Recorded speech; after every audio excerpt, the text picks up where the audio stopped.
വളരെ അടിസ്ഥാനപരമായിട്ടുള്ള ഒന്നാണ് എക്സിസ്റ്റൻസ് ഓഫ് ഗോഡ്.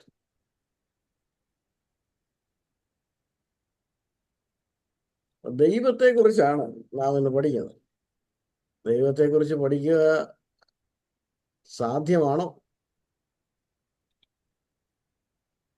ദൈവത്തെക്കുറിച്ച് പഠിക്കുക സാധ്യമല്ല. ദൈവം ദൈവത്തെക്കുറിച്ച് വെളിപ്പെടുത്തി തന്നത് നമുക്ക് പഠിക്കാം.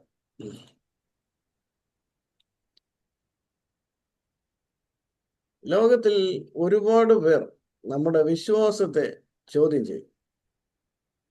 അനേകർ നിരീശ്വരവാദികൾ, സംശയാലുക്കൾ, ചുമ്മാതെ വാദപ്രതിവാദത്തിന് വേണ്ടി വാദപ്രതിവാദം ചെയ്യുവാൻ ആഗ്രഹിക്കുന്നവർ, ക്രിസ്ത്യാനികളെ വെല്ലുവിളിക്കുവാൻ ആഗ്രഹിക്കുന്നവർ, ഇവരൊക്കെ നമ്മളോട് പറയും ദൈവം ഉണ്ട് എന്ന് തെളിയിച്ചു തരികയാണ്.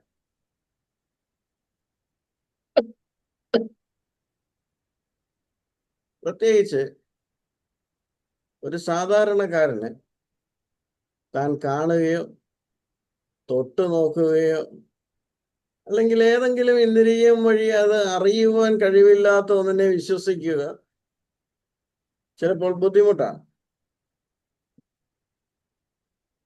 അവന് ആത്മീയ കാര്യങ്ങൾ മനസ്സിലാക്കുക ബുദ്ധിമുട്ടാണ്. 1 കൊരിന്ത്യർ 2:14 വായിക്കാം.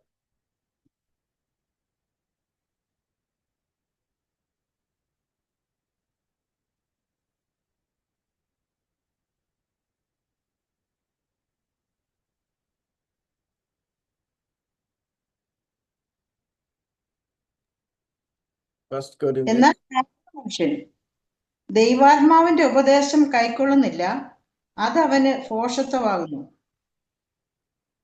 പ്രാകൃത മനുഷ്യൻ ദൈവാത്മാവിന്റെ ഉപദേശം കൈക്കൊള്ളുന്നില്ല, അത് അവന് ഭോഷത്വമാകുന്നു.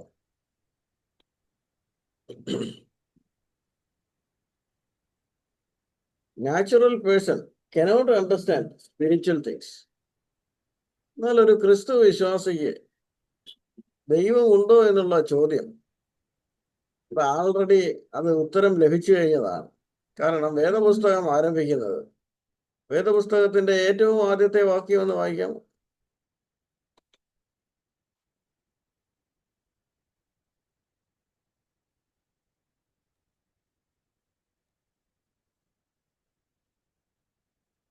ഉൽപ്പത്തി 1:1.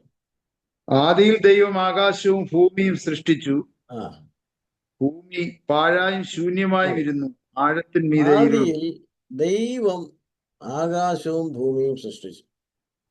ഇതാണ് ഒരു ക്രിസ്തു വിശ്വാസിയുടെ അടിയുറച്ച വിശ്വാസം.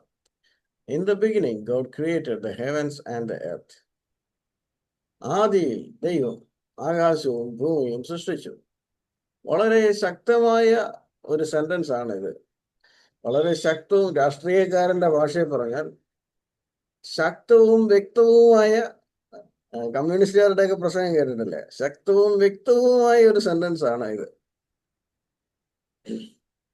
വേദപുസ്തകം ദൈവമുണ്ടോ എന്നുള്ളതിനെ കുറിച്ച് ഒരു വാദത്തിന് നിൽക്കുന്നില്ല. ദൈവമുണ്ട് എന്ന് തെളിയിപ്പിക്കുവാനോ അതിനെക്കുറിച്ച് ഒരു വലിയ വാദഗതിക്കോ വേദപുസ്തകം അതിന്റെ പ്രൂഫ് തരുവാനോ വേദപുസ്തകം നിൽക്കുന്നില്ല. വേദപുസ്തകം ആരംഭിക്കുന്നത് ദൈവമുണ്ട് എന്ന് പ്രസ്താവിച്ചുകൊണ്ടാണ്. ദൈവം ഒരു യാഥാർത്ഥ്യമാണ്. അവനാണ് സകലവും സൃഷ്ടിച്ചത്. ഒരു മിനിറ്റ് മോളെ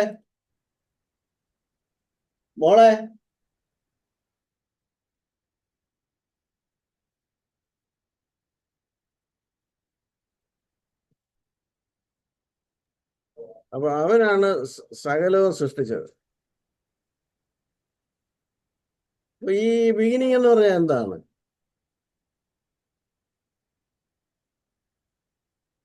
ബിഗിനിങ് എന്ന് പറഞ്ഞാൽ എന്താണ്?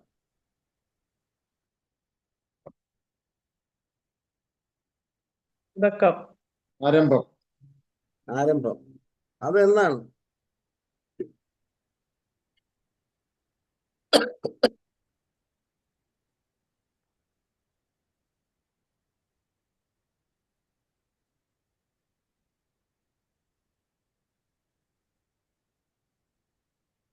അതിന്റെ ഡേറ്റ് അല്ല ചോദിച്ചത്.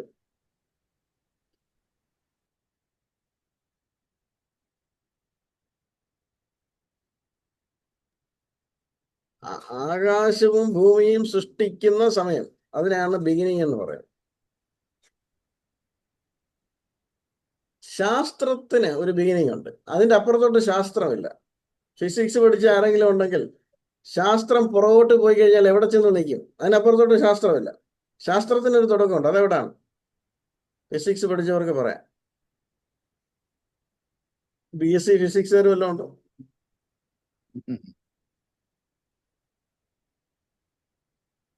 കുഞ്ഞുമോൾ ജോൺസൺ സിസ്റ്റർ BSc ഫിസിക്സ് ആണോ?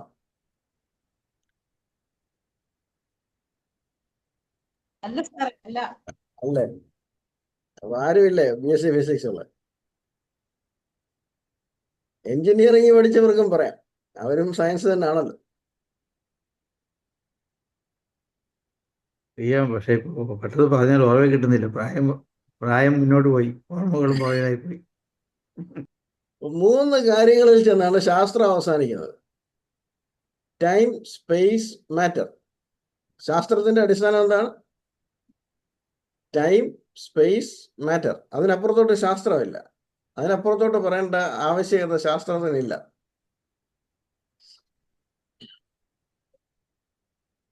ടൈം, സ്പേസ്,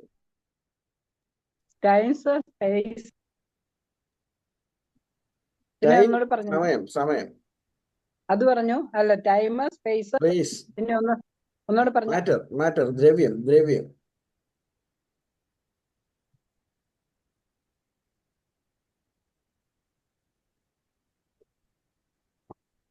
ശാസ്ത്രത്തിന്റെ അടിസ്ഥാനം എന്തൊക്കെയാണ്? Space, matter. Time, space, matter. അപ്പൊ ശാസ്ത്രം എവിടെ മുതലേ ഉള്ളൂ? സമയം തുടങ്ങിയ നിമിഷത്തിന് ഇപ്പുറമേ ശാസ്ത്രമുള്ളൂ. സമയത്തിന് മുമ്പ് ശാസ്ത്രമുണ്ട്. ദ്രവ്യമില്ലാത്ത കാലത്ത് ശാസ്ത്രമില്ല. സ്പേസ് ഇല്ലാത്ത കാലത്ത് ശാസ്ത്രമില്ല. അപ്പോ ഇത് 3 തുടങ്ങിയെന്ന് ശാസ്ത്രം പറയുന്നത് എപ്പോഴാണെന്ന് അറിയാമോ?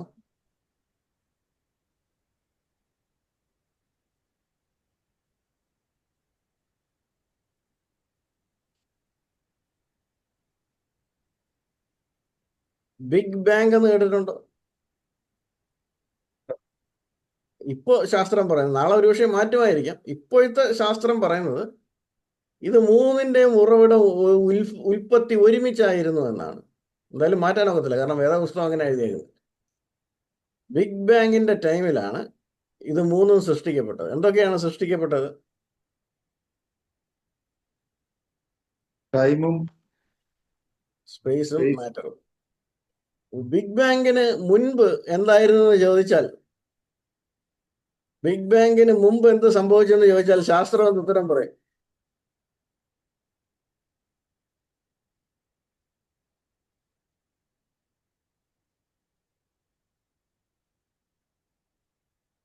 ആ ക്വസ്റ്റ്യനിൽ ഒരു വൈപരീത്യമുണ്ട്. അത് നിങ്ങൾക്ക് മനസ്സിലായെന്ന് അറിയാനാണ് ഞാൻ ചോദിച്ചത്. ബിഗ് ബാങ്ങിന് മുമ്പ്, എന്റെ ക്വസ്റ്റ്യൻ തെറ്റാണ്. നിങ്ങൾക്ക് പിടികിട്ടിയിട്ടുണ്ടോ ഇല്ലേ? ബിഗ് ബാങ്ങിന് മുമ്പ്, പിന്നെ എന്തായാലും ബിഗ് ബാങ്ങിന് മുമ്പ് എന്തെങ്കിലും ഉണ്ടായിരിക്കണമല്ലോ. അത് എന്തായിരുന്നു എന്ന് ചോദിച്ചാൽ ശാസ്ത്രം എന്ത് പറയും?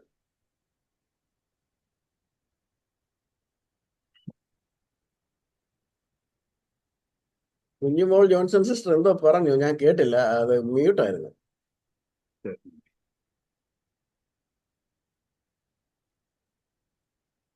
അതുകൊണ്ട് ഓക്കെ. വേറെ ആരെങ്കിലും ഉത്തരവുണ്ടോ? സയൻസ് പഠിച്ചോ?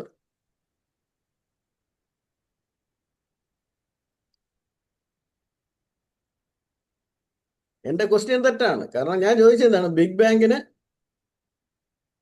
മുമ്പ് സമയം ഉണ്ടായ എപ്പോഴാണ് ശാസ്ത്രം പ്രകാരം? ബിഗ് ബാങ്കിലാണ്. സമയം ഉണ്ടായത് എപ്പോഴാണ്? ബിഗ് ബാങ്കിലാണ്.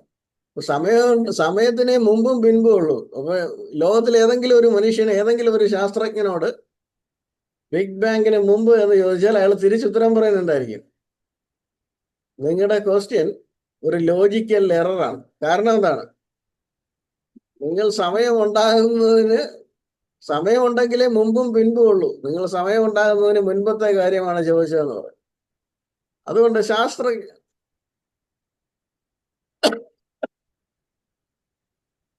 വേദപുസ്തകത്തിലെ ആദ്യത്തെ സെന്റൻസ് എന്താണ്? ആദിയിൽ ദൈവം ആകാശവും ഭൂമിയും സൃഷ്ടിച്ചു. ഈ 3 കാര്യങ്ങളും, ശാസ്ത്രത്തിന്റെ അടിസ്ഥാനമായിട്ടുള്ള 3 കാര്യങ്ങളും മെൻഷൻ ചെയ്തുകൊണ്ടാണ് വേദപുസ്തകം തുടങ്ങുന്നത്. In the beginning. അപ്പൊ ഈ ഭൂമിക്ക് എന്തുണ്ട്? ആരംഭമുണ്ട്. ഒരു ആരംഭമുണ്ട്. In the beginning God created space and matter എന്ന് നമുക്ക് വേണമെങ്കിൽ വ്യാഖ്യാനിച്ചെടുക്കാം. God created heavens and earth. നമ്മളെ കളിയാക്കിയിരുന്ന സെന്റൻസ് ആണ് ഈ അടുത്ത കാലം വരെ, ബിഗ് ബാങ്ക് കണ്ടുപിടിച്ച് കഴിഞ്ഞിട്ട് നമ്മളെ കളിയാക്കിയിരുന്ന സെന്റൻസ് ആണ്. ശാസ്ത്രം ഈ അടുത്ത കാലം വരെ പറഞ്ഞുകൊണ്ടിരുന്നത് എങ്ങനെയാണ് ഭൂമി ഉണ്ടായെന്ന് അറിയാമോ?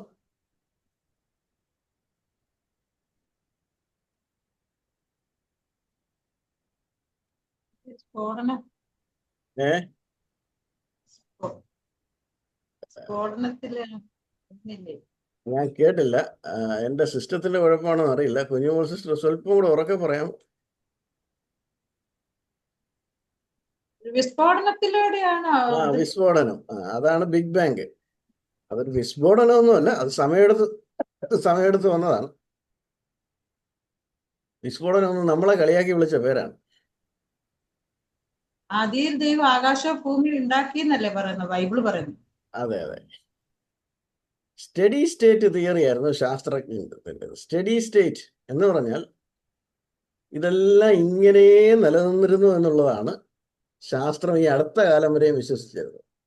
അതിന് പറയുന്ന പേരാണ് സ്റ്റഡി സ്റ്റേറ്റ് തിയറി. അപ്പൊ ഇത് അങ്ങനെയല്ല. ഇതിനൊരു ആരംഭമുണ്ട് എന്ന് പ്രൂവ് ചെയ്യണമെന്നൊരു കത്തോലിക്ക പുരോഹിതന് തോന്നി. ഒരു ഫിസിക്സിലെ ശാസ്ത്രജ്ഞനായ ഒരു കത്തോലിക്ക പുരോഹിതന് തോന്നി. അദ്ദേഹം മുന്നോട്ട് വെച്ച തിയറിയാണ് ബിഗ് ബാങ്. ഇതിനൊരു ആരംഭമുണ്ട് എന്ന് പ്രൂവ് ചെയ്യാനും ഒന്നിൽ നിന്ന് മറ്റൊന്ന് ഉണ്ടായി വന്നു എന്ന് പ്രൂവ് ചെയ്യാനും അദ്ദേഹം ശ്രമിച്ചു. അദ്ദേഹം മുന്നോട്ട് വെച്ച തിയറിയാണ് ബിഗ് ബാങ് തിയറി. അത് നമ്മൾ അംഗീകരിക്കുന്നോ ഇല്ലയോ എന്നുള്ളതല്ല. പക്ഷെ ഇപ്പൊ പല ടൈപ്പ് ബിഗ് ബാങ് തിയറി ഇപ്പോൾ ഉണ്ട്. എങ്കിലും ഞാൻ നിങ്ങളുടെ അറിവിനായിട്ട് പറയാം. അദ്ദേഹത്തിന്റെ പേര് ഞാൻ പറയാം. അദ്ദേഹത്തിന്റെ പേര് ഗ്രിഗർ ലെമാട്രി എന്നുള്ളതാണ്. GEORGS. ജോർജസ് അല്ലെ ഗ്രിഗ് ലെമാട്രി, LEMAITRE. അദ്ദേഹം ഒരു ബെൽജിയൻ പുരോഹിതനായിരുന്നു. അസ്ട്രോണമറും കോസ്മോളജിസ്റ്റുമായിരുന്നു. അദ്ദേഹമാണ് ഇത് മുന്നോട്ട് വെച്ചത്. അപ്പോൾ അന്നത്തെ പ്രമുഖ നിരീശ്വരവാദ ശാസ്ത്രജ്ഞനായിരുന്ന ഫ്രെഡ് ഹോയൽ. സ്പെല്ലിംഗ് ഒന്നുകൂടെ പറയാം സാറേ. Georges, GEORGES, LEMAITRE. ജോർജ് ലെമാട്രി. ലോകത്തിലെ മിക്കവാറും എല്ലാ ശാസ്ത്രീയ കണ്ടുപിടുത്തങ്ങളും ക്രിസ്തീയ പൗരോഹിതരും ക്രിസ്തീയ തിയോളജിയൻസുമാണ് നടത്തിയിട്ടുള്ളത്. ന്യൂട്ടൺ ഒരു തിയോളജിയനായിരുന്നു. നിരീശ്വരവാദികൾക്കെതിരെ എന്തെങ്കിലും കണ്ടുപിടിച്ച് വെക്കുക എന്നുള്ള അവസ്ഥയിൽ അവരുടെ സമ്മർദ്ദത്തിൽ വന്നപ്പോൾ ഈ പ്രപഞ്ചം ഒരു നിയമത്തിന് കീഴിലാണ് ചലിക്കുന്നതെന്ന് പ്രൂവ് ചെയ്യാൻ വേണ്ടിയാണ് തൻ്റെ കുറച്ച് സമയം താൻ ഫിസിക്സിന് വേണ്ടി മാറ്റിവെക്കുകയും താൻ ഈ ലോസ് ഓഫ് മോഷൻസും ലോസ് ഓഫ് യൂണിവേഴ്സും ഒക്കെ മുന്നോട്ട് കൊണ്ടുവരികയും ചെയ്തു. തൻ്റെ പ്രിൻസിപ്പിയ മാത്തമാറ്റിക്സിൽ അതിൻ്റെ മുഖവരയിൽ തന്നെ താൻ എഴുതിയിട്ടുണ്ട്, നിരീശ്വരവാദത്തിനെതിരെ ശക്തമായ ഖണ്ഡനത്തിന് വേണ്ടിയാണ് താൻ അവതരിപ്പിക്കുന്നത്. അതുകൊണ്ടാണ് തൻ്റെ കണ്ടുപിടുത്തങ്ങൾക്ക് താൻ ലോ നമ്പർ 1, ലോ നമ്പർ 2 എന്ന് കൊടുത്തത്. ഈ ലോ ആരുടെ ഭാഷയാണെന്ന് അറിയാമോ? ലോ വേദപുസ്തകത്തിന്റെ ഭാഷയാണ്. ദൈവം ഒരു നിയമത്തിന്റെ അടിസ്ഥാനത്തിലാണ് ഇതൊക്കെയും ചലിപ്പിക്കുന്നതെന്ന് തെളിയിപ്പിക്കാനാണ് അദ്ദേഹം ലോ എന്ന് പേര് കൊടുക്കുവാൻ ഇടയായി തീർന്നത്. അതുകൊണ്ടാണ് നാം ലോസ് ഓഫ് മോഷൻസ് എന്ന് പഠിക്കുന്നത്. പുതിയ നിയമം പഴയ നിയമം എന്നുള്ളത് പോലെ ദൈവത്തിന്റെ കൽപ്പനയുടെ അടിസ്ഥാനത്തിലാണ് ഇതെല്ലാം ചലിക്കുന്നതെന്ന് അറിയുവാനായിട്ടാണ് അദ്ദേഹം അതിന് ലോ എന്ന പേര് കൊടുത്തത്. തിരിച്ചു വരാം. അങ്ങനെ ജോർജ് ലെമട്രി ഈ ഭൂമിക്കൊരു ആരംഭമുണ്ട് എന്ന സ്റ്റഡി സ്റ്റേറ്റ് തിയറിയെ വെല്ലുവിളിച്ചുകൊണ്ടാണ് നമ്മൾ ഇന്ന് ബിഗ് ബാങ് തിയറി എന്ന് വിളിക്കുന്നതിന്റെ പ്രപ്പോസ് ചെയ്യുന്നത്. അന്ന് BBC അന്നത്തെ നിരീശ്വരവാദ ശാസ്ത്രജ്ഞനായ ഫ്രെഡ് ഹോയലിനെ ഇന്റർവ്യൂവിന് വിളിച്ചു. ഇങ്ങനെ ഒരു അഭിപ്രായം വന്നിരിക്കുന്നുവല്ലോ. അങ്ങനെ ഫ്രെഡ് ഹോയൽ ഇന്റർവ്യൂ ആരംഭിച്ചത് ബിഗ് ബാങ് എന്നുള്ള ദൈവത്തെയും ഈശ്വര വിശ്വാസികളെയും കളിയാക്കിക്കൊണ്ട് ഉൽപ്പത്തി 1-ാം അധ്യായം ശരിയാണെന്ന് പ്രൂവ് ചെയ്യുവാൻ വെമ്പൽ കൊള്ളുന്ന ഒരു കത്തോലിക്ക പുരോഹിതന്റെ മണ്ടത്തരം എന്ന് വിളിച്ചുകൊണ്ടാണ് അദ്ദേഹം ഇട്ട പേരാണ്, ഈ ഫ്രെഡ് ഹോയൽ എന്ന നിരീശ്വരവാദി ഇട്ട പേരാണ് ബിഗ് ബാങ് എന്നുള്ളത്. ബിഗ് ബാങ് ശരിയോ തെറ്റോ എന്നുള്ളത് നമുക്ക് പിന്നെ കടന്നു വരാം. അപ്പൊ ഒരു പ്രപഞ്ചത്തിന് ഒരു ആരംഭമുണ്ടെന്ന് പിന്നീട് വരും വർഷങ്ങളിൽ ശാസ്ത്രത്തിന് സമ്മതിക്കേണ്ടി വന്നു. ഇന്ന് ലോകത്തിൽ ആരും തന്നെ സ്റ്റഡി സ്റ്റേറ്റ് തിയറി വിശ്വസിക്കുന്നില്ല, ഒരു മലയാളി ഒഴിച്ച്. ആ മലയാളിയുടെ പേര് നിങ്ങൾക്ക് അറിയാമോ?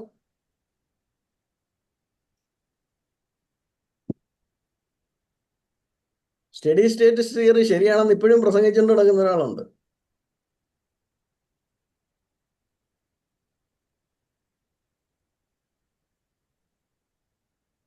അദ്ദേഹത്തിന്റെ മകൾ എന്തോ സിനിമാ നടിയോ ക്യാൻ അവാർഡ് കിട്ടിയോ അതൊക്കെ ഇങ്ങനെ പേപ്പറിൽ വായിച്ചു.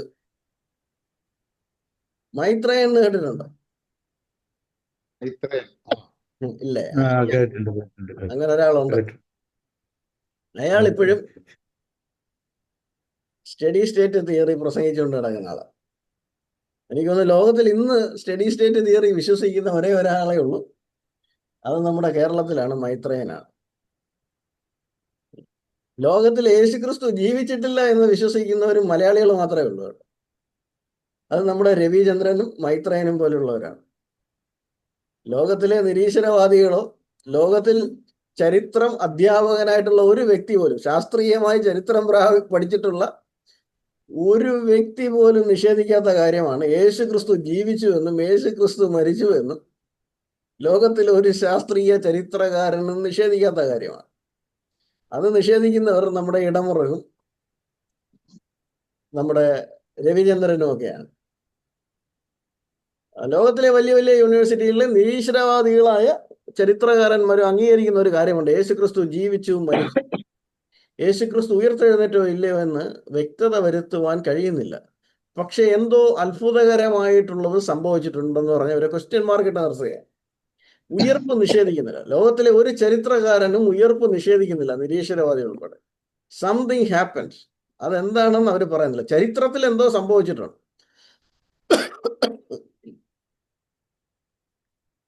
അപ്പോ ഇൻ ദ ബിഗിനിങ്, അതാണ് സമയത്തിന്റെ ആരംഭം.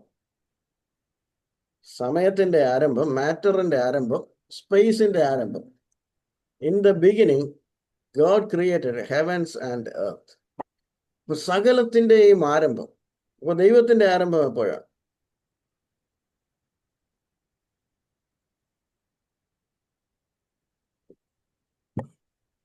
ഇതിനു മുമ്പെയാണ്. അതിന് മുമ്പെയാണ്. അതിന് മുമ്പെന്ന് പറഞ്ഞാൽ എന്താണ്?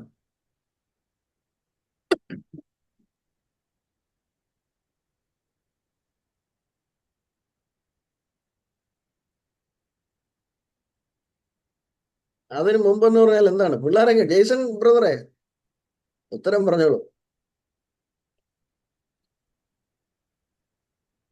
Jason brother listening? Jason and Jobson അല്ലേ?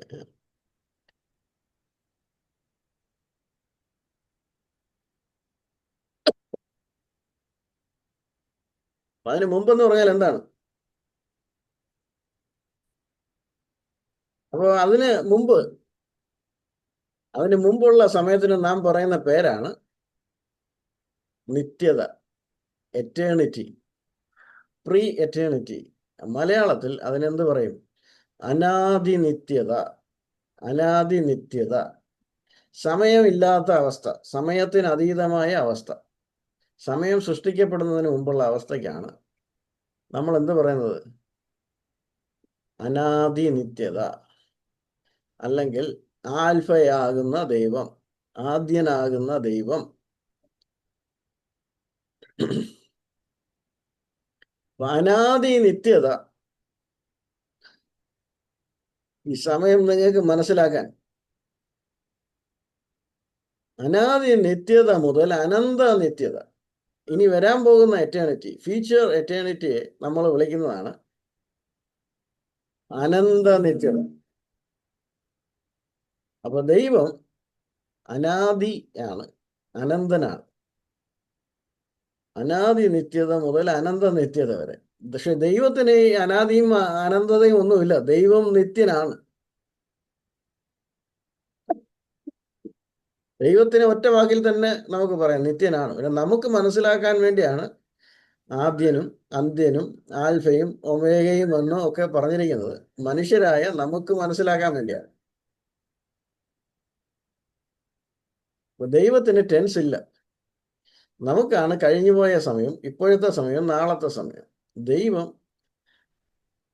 സമയത്തിന് അതീതനാണ്. ദൈവം സമയത്തിന് അതീതനാണ്. ദൈവം കാലത്തിന് അതീതനാണ്. സമയം ദൈവത്തിന്റെ സൃഷ്ടിയാണ്, കാലം ദൈവത്തിന്റെ സൃഷ്ടിയാണ്. അതുകൊണ്ടാണ് ദാനിയേൽ തന്റെ മരണം അടുത്തപ്പോൾ ദൈവം എന്തോ പറഞ്ഞത്?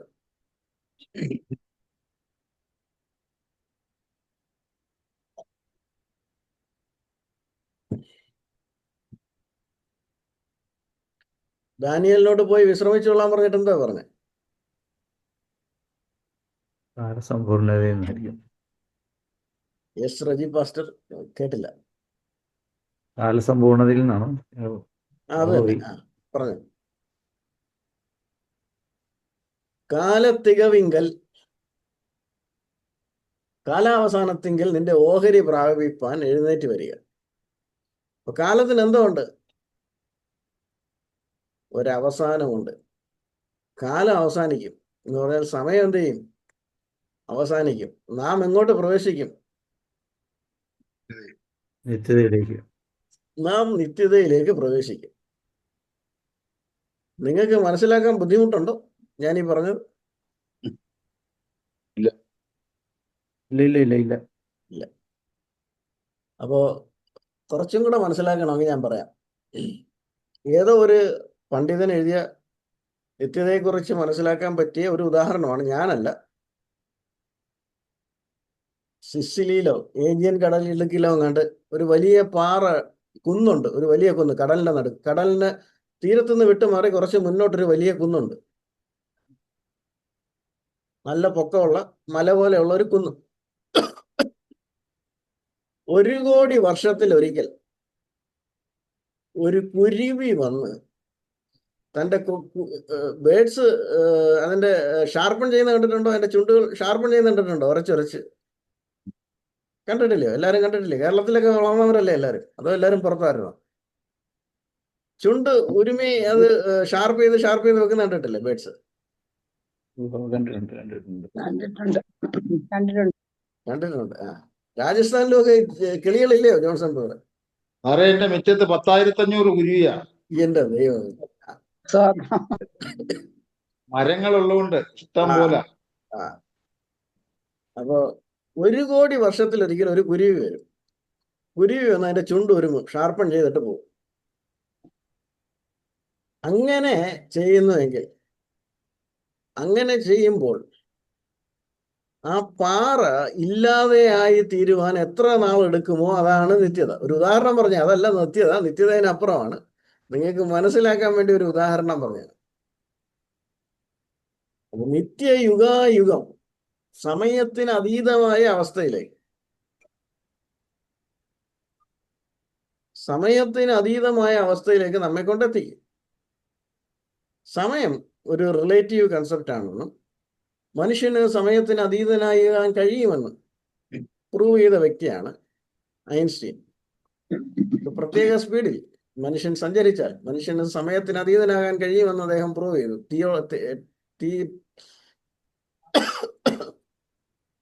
തിയറിറ്റിക്കലി. പക്ഷെ നമുക്ക് ലൈറ്റിന്റെ സ്പീഡിൽ സഞ്ചരിക്കുവാൻ സാധ്യമല്ല. പക്ഷെ ദൈവത്തിന് നമ്മെ ആ നിത്യതയിലേക്ക് എടുത്തെത്തിക്കുവാൻ കഴിയും. ദൈവം ഇന്നലകളിലും അങ്ങനെ ആയിരുന്നു. ഇന്നലെ മെനഞ്ഞാന്ന് എത്ര പുറകോട്ട് പോയാലും ആരുണ്ട്? ദൈവമുണ്ട്. എത്ര മുന്നോട്ട് പോയാലും ആരുണ്ട്? ദൈവം.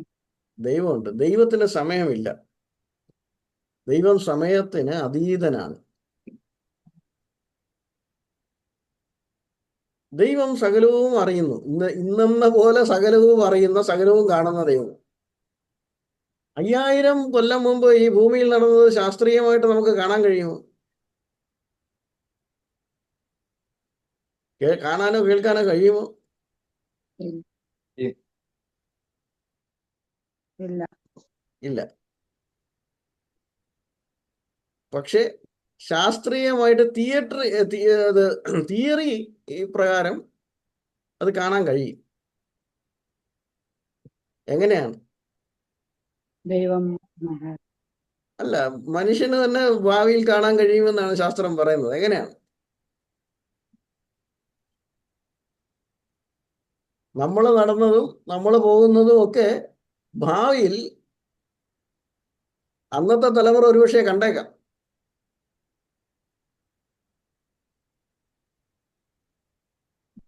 നമ്മൾ രണ്ടുപേർ അടുത്ത് നിന്നാൽ നമുക്ക് പെട്ടെന്ന് കാണാം. ദൂരം കൂടുന്നതനുസരിച്ച് നമ്മൾ തമ്മിൽ കാണുന്നതിൽ ഒരു ചെറിയ വ്യത്യാസം ഉണ്ടാകും.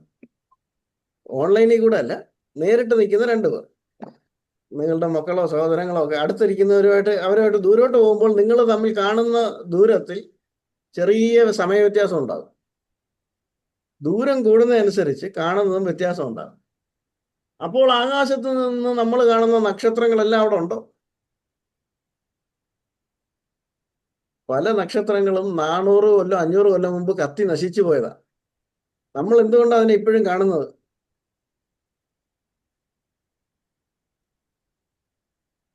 അതിന്റെ പ്രകാശം ഇഞ്ഞ് വരാൻ അത്രയും കൊല്ലം എടുത്തു എന്നുള്ളതുകൊണ്ടാണ്. തിരിച്ച് ആ നക്ഷത്രത്തിൽ നിന്നൊരു ടെലിസ്കോപ്പ്, ഇതെല്ലാം കാണാവുന്ന ഒരു ടെലിസ്കോപ്പ് കണ്ടുപിടിച്ചാൽ, അത്രയും വിശാലമായ ഒരു ടെലിസ്കോപ്പ് കണ്ടുപിടിച്ച് ഇങ്ങോട്ട് നോക്കിയാൽ അവർ കാണുന്നത് എന്തായിരിക്കും? ഭൂമിയിൽ 400 കൊല്ലം മുമ്പ് നടന്ന സംഭവമായിരിക്കും അവർ കാണുന്നത്. മനസ്സിലായോ? അപ്പൊ യെസ്, പാസ്റ്റർ റജി എബ്രഹാം എന്തോ ചോദിച്ചു?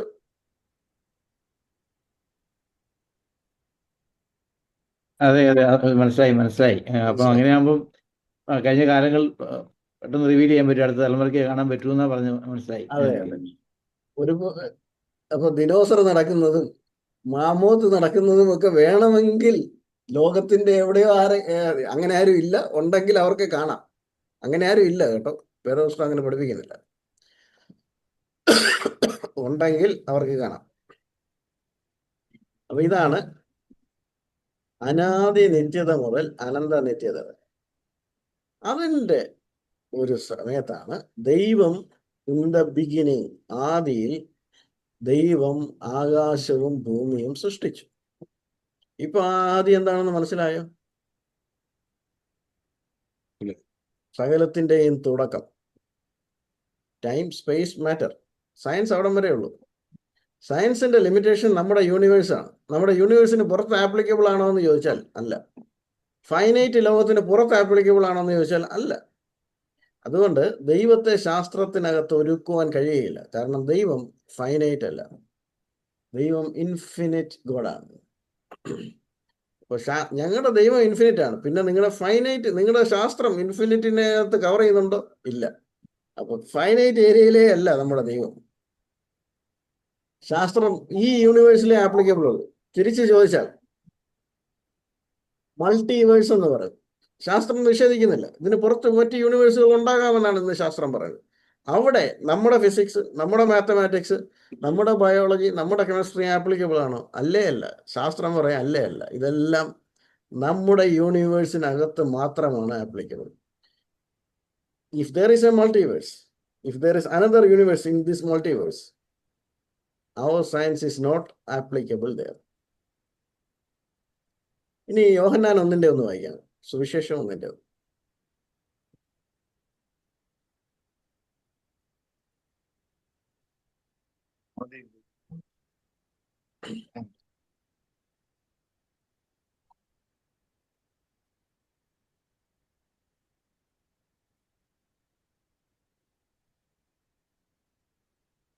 ആദിയിൽ വചനമുണ്ടായിരുന്നു, ആ.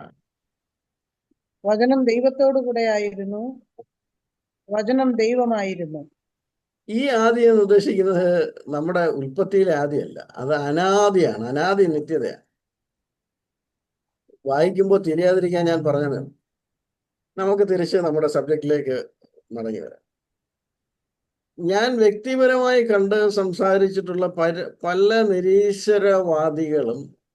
നിരീശ്വരവാദികളായി തീർന്നത് അവർ ദൈവത്തിൽ വിശ്വാസമില്ല, ദൈവമില്ല എന്നുള്ള ഉറപ്പിലുമല്ല. അനാദി എന്ന് പറയുന്ന യോഹന്നാനെഴുതിയ 1-ാം ലേഖനത്തിന്റെ ആദ്യമാണോ? അനാദി. അവിടെ അത് എറ്റേണിറ്റിയാണ്. പാസ്റ്റ് എറ്റേണിറ്റിയിലെ ദൈവം അങ്ങനെ തന്നെ ആയിരുന്നു. തിരിഞ്ഞു പോകാതിരിക്കാൻ വേണ്ടി അത് സൂചിപ്പിച്ചെന്നേ ഉള്ളൂ. അപ്പോ സങ്കീർത്തനം 14:1 വായിക്കാമോ?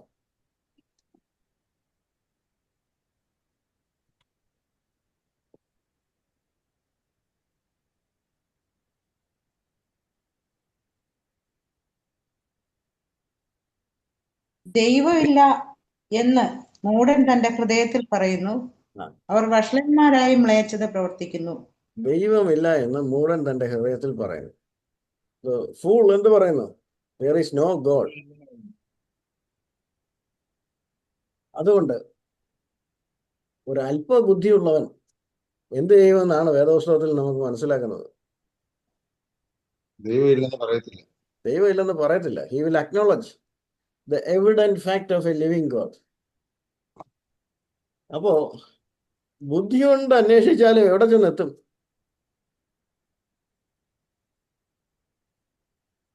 ദൈവത്തിൽ തന്നെ എത്താൻ ഇന്നത്തെ ശാസ്ത്ര സാങ്കേതിക വിദ്യകൾ കൊണ്ട് സാധ്യമാകും. അന്നും അങ്ങനെ തന്നെയായിരുന്നു. അതുകൊണ്ടാണ് ഫൂൾ പറയുന്നത് there is no God എന്നുള്ളത്. ദൈവമില്ല എന്ന് മൂഢൻ തന്റെ ഹൃദയത്തിൽ പറയുന്നു. പല നിരീശ്വരവാദികളുമായിട്ട് സംസാരിക്കുമ്പോൾ ദൈവം ഉണ്ടോ ഇല്ലയോ എന്നുള്ളത് ചർച്ച ചെയ്യുമ്പോഴും അവർ റൈസ് ആവത്തില്ല. അവരുടെ ആത്യന്തിക പ്രശ്നം ഒരു ന്യായവിധി ഉണ്ട് എന്നും നീ ദൈവത്തിന്റെ മുന്നിൽ നിൽക്കേണ്ടി വരുമെന്ന് പറയുമ്പോഴാണ് അവർക്ക് ഏറ്റവും വലിയ വിഷമതകൾ ഉണ്ടാകുന്നത്. അത് അംഗീകരിക്കുവാൻ മനസ്സില്ലാതെയാണ് പലരും നിരീശ്വരവാദികളായി തീരുന്നത്. അതുകൊണ്ട് വേദപുസ്തകം ഉറപ്പിച്ചു പറയുന്നു ഒരു ദൈവവും ഉണ്ട് എന്നുള്ളത്. വേദപുസ്തകത്തിന് പുറത്ത് നാമും ദൈവവുമായിട്ടുള്ള വ്യക്തി ബന്ധത്തിൽ, കൂട്ടായ്മയിൽ, പ്രാർത്ഥനയിൽ നമുക്ക് ഉറപ്പാണ് ദൈവമുണ്ട് എന്നുള്ളത്.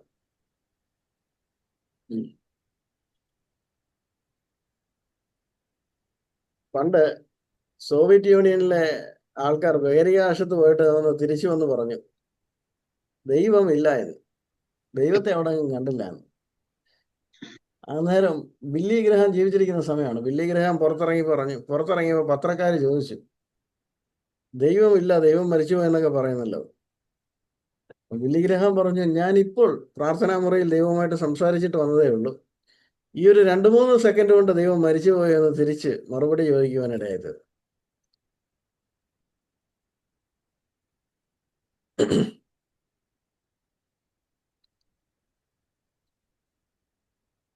വേദപുസ്തകം തുടങ്ങുന്നത് in the beginning God created heavens and earth എന്നുള്ളതാണ്. ഒരു ഫൂളിന് മാത്രമേ ലോകത്തോട്ട് നോക്കി ദൈവമില്ല എന്ന് നിഷേധിക്കുവാൻ കഴിയും. ദൈവത്തെ നിഷേധിക്കുവാൻ കഴിയും. ആകാശങ്ങളും ഭൂമിയും ഈ സൃഷ്ടിയും ഒക്കെ വിളിച്ചു പറയുന്നു ഒരു ദൈവമുണ്ട് എന്നുള്ളത്. മാത്രമല്ല അവൻ വളരെ ശക്തവാനാണെന്നും അവൻ അതിശയവാനാണെന്നും ഈ സൃഷ്ടി നമ്മോട് വിളിച്ചു പറയുന്നു. അതുകൊണ്ട് ഒരു അടിയുറച്ച വിശ്വാസത്തിലാണ് നാം മുന്നോട്ട് പോകുന്നത്. ദൈവം ഉണ്ടായിരുന്നു, അവൻ എന്നും ഉണ്ടായിരുന്നു.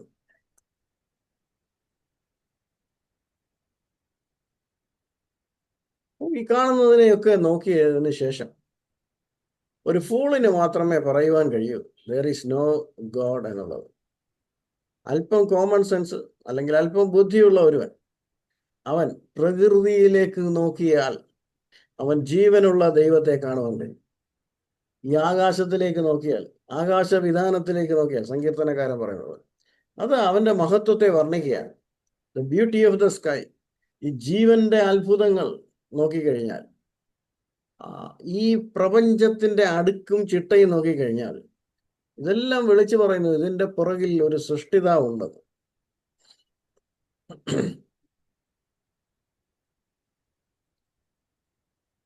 സങ്കീർത്തനം 19:1 വായിക്കാമോ? ആകാശം ദൈവത്തിന്റെ മഹത്വത്തെ വർണ്ണിക്കുന്നു, ആ, ആകാശവിധാനം അവന്റെ കൈവേലയെ പ്രസിദ്ധമാക്കും. ആകാശവിധാനം അവന്റെ കൈവേലയെ പ്രസിദ്ധമാക്കുന്നു. അപ്പോൾ വേദപുസ്തകം വളരെ ക്ലിയർ ആയിട്ട്, വളരെ മനോഹരമായിട്ട് ദൈവമുണ്ട് എന്ന് പറയുകയാണ്. അവന്റെ സൃഷ്ടിയുടെ മഹത്വം വിവരിക്കുകയാണ്. ഈ ഭൂമിയുടെ ചരിവ് അല്പം അങ്ങോട്ടോ ഇങ്ങോട്ടോ മാറിയാൽ ഭൂമിയിലെ ടെമ്പറേച്ചർ ആകെ മാറും. മനുഷ്യർക്ക് ജീവിക്കാനൊക്കത്തില്ല. 23.5 എത്രയാണ് ഭൂമിയുടെ ചരിവ്. അത് അങ്ങനെ തന്നെ നിൽക്കുന്നത് കൊണ്ടാണ് ഭൂമിയിൽ മനുഷ്യൻ, ഭൂമിയും സൂര്യനുമായിട്ടുള്ള അകലം അത് കുറച്ച് സൂര്യനിലോട്ട് സ്വല്പം അടുത്താൽ നമ്മൾ വെന്തൊരു, സൂര്യനിൽ നിന്ന് സ്വല്പം കൂടെ താഴോട്ട് പോയാൽ നമ്മളെല്ലാം ഐസ് കട്ടയാകും. ഭൂമിയിലെ ഓക്സിജനും നൈട്രജനും എല്ലാം ഇത്ര കൃത്യമായി ക്ലിയർ ആക്കി വെച്ചിരിക്കുകയാണ്.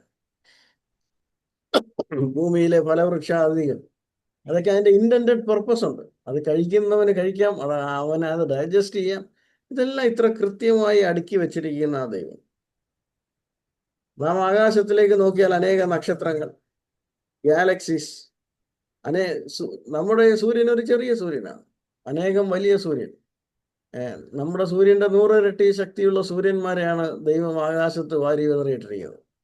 നമുക്കത് ചെറിയ മിന്നിത്തിളങ്ങുന്ന നക്ഷത്രം പോലെ തോന്നും. കാരണം അത് അനേക കോടി കിലോമീറ്ററിന് അപ്പുറം നിൽക്കുന്നത് കൊണ്ട് നമുക്ക് വളരെ ചെറുതായിട്ട് തോന്നുകയാണ്. എന്നാൽ ഈ സൂര്യപ്രഭയെ നിഷ്പ്രഭമാക്കുന്ന അനേക സൂര്യന്മാരെ വാരി വിതറിയിട്ടിരിക്കുകയാണ്. ഇതൊക്കെ നമ്മളോട് വിളിച്ചു പറയുന്നത് ഒരു ദൈവമുണ്ട് എന്നുള്ളതാണ്. അവൻ ഇതൊക്കെയും സൃഷ്ടിച്ചു എന്നുള്ളതാണ്. അതുകൊണ്ട് ഓരോ സൂര്യോദയവും, ഓരോ പ്രഭാതവും, ഓരോ പ്രദോഷവും, ഓരോ ആകാശത്തിലെ നക്ഷത്രങ്ങളിലേക്ക് നോക്കുമ്പോഴും, ആ ഗാലക്സികളെയും നെബുലൈസയും ഒക്കെ നമ്മൾ കാണുമ്പോഴും ഇതൊക്കെ നമ്മോട് വിളിച്ചു പറയുന്നത് അവന്റെ കൈകളുടെ പ്രവൃത്തിയാണ്. അവന്റെ മഹത്വമാണ് നമുക്ക് അവിടെ കാണുവാൻ കഴിയുന്നത്. നമ്മൾ പഠിച്ച റോമാലേഖനത്തിൽ നാം പഠിച്ചിരുന്നു. അതിന്റെ 1:20 വായിക്കാമോ?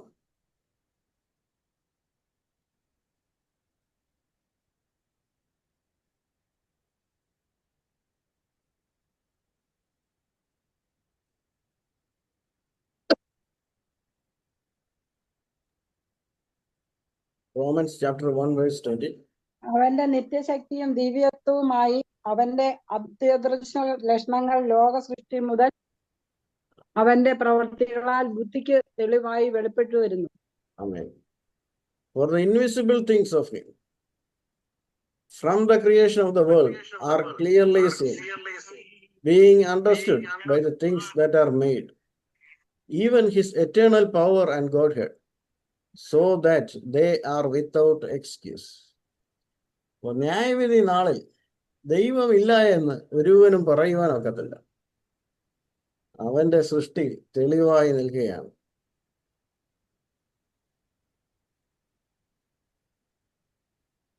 നമുക്ക് കാണുവാൻ കഴിയില്ല എന്ന് നാം പറയുന്ന ദൈവത്തിന്റെ അപരിമേയമായ ശക്തിയും അവന്റെ ആ ദിവ്യത്വവും ദൈവത്വവും ഒക്കെ ഇതാ അവന്റെ സൃഷ്ടിയിലൂടെ വെളിപ്പെട്ടു വന്നിരിക്കുകയാണ്. അവന്റെ നിത്യശക്തിയാണ് ഈ പ്രപഞ്ചത്തിലൂടെ നമുക്ക് കാണുവാൻ കഴിയുന്നത്. മാത്രമല്ല അവൻ തന്നെയാണ് ഏകസത്യ ദൈവം എന്നുള്ളതും നമുക്ക് മനസ്സിലാക്കുവാൻ കഴിയും. അതുകൊണ്ട് അവനിൽ വിശ്വസിക്കാതിരിക്കുവാൻ ആർക്കും ഒരു എക്സ്ക്യൂസും ഇല്ല. ഈ സൃഷ്ടി വിളിച്ചു പറയുന്നു അവൻ തന്നെയാണ് ദൈവം എന്നുള്ളത്. വേദപുസ്തകം അംഗീകരിക്കുന്ന ആരും വളരെ പെട്ടെന്ന് തന്നെ അംഗീകരിക്കും ഒരു ദൈവമുണ്ട് എന്നുള്ളത്, ആകാശവും ഭൂമിയും അവനാൽ സൃഷ്ടിക്കപ്പെട്ടു എന്നുള്ളത്. ഈ സൃഷ്ടി അത് അവങ്കിലേക്ക് വിരൽ ചൂണ്ടുന്നു എന്നുള്ളത്. നാം ഈ കാണുന്ന മലകളും സമുദ്രങ്ങളും നമ്മുടെ ആകാശവും ഇതിൻ്റെയൊക്കെ സൗന്ദര്യവും ഇതിൻ്റെയൊക്കെ നിലനിൽപ്പും ഒക്കെ നമ്മോട് വിളിച്ചു പറയണം ഒരു ദൈവം ഉണ്ട് എന്നുള്ളത്. വേദപുസ്തകം വളരെ സിമ്പിളായിട്ട് എന്നാൽ വളരെ ശക്തമായിട്ട് നമ്മോട് പറയുകയാണ്, പുറത്തോട്ട് നോക്കുക, ചുറ്റും നോക്കുക, ദൈവ മഹത്വം കാണുക.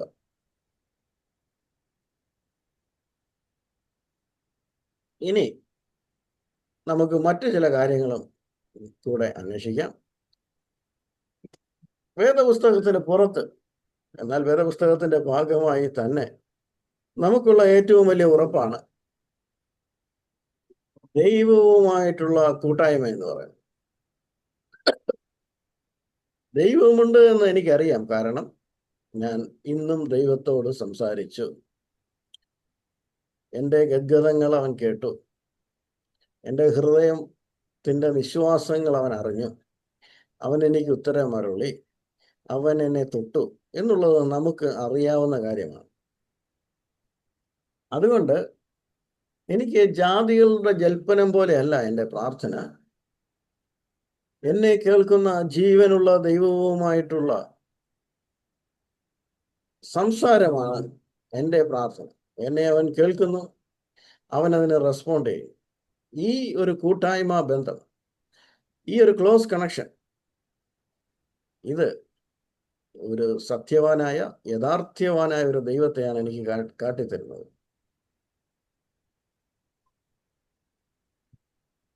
ദൈവം ദൂരസ്ഥനല്ല, അവൻ ജീവനുള്ളവനാണ്. അവൻ എൻ്റെ പ്രാർത്ഥനകൾ കേൾക്കുന്നവനാണ്, അവൻ ഉത്തരം തരുന്നവനാണ്. ഞാനുമായി ഒരു വ്യക്തിപരമായ ഒരു കൂട്ടായ്മയിൽ വരുവാൻ ദൈവം ആഗ്രഹിച്ചു. ദൈവം എന്നെ തേടി വന്നു, എന്നെ വീണ്ടെടുത്തു, അവൻ്റെ മകനായി തീർത്തു. എനിക്ക് വന്ന ഈ മാറ്റം അത് ദൈവമുണ്ട് എന്നുള്ളതിൻ്റെ ശക്തമായ തെളിവാണ്.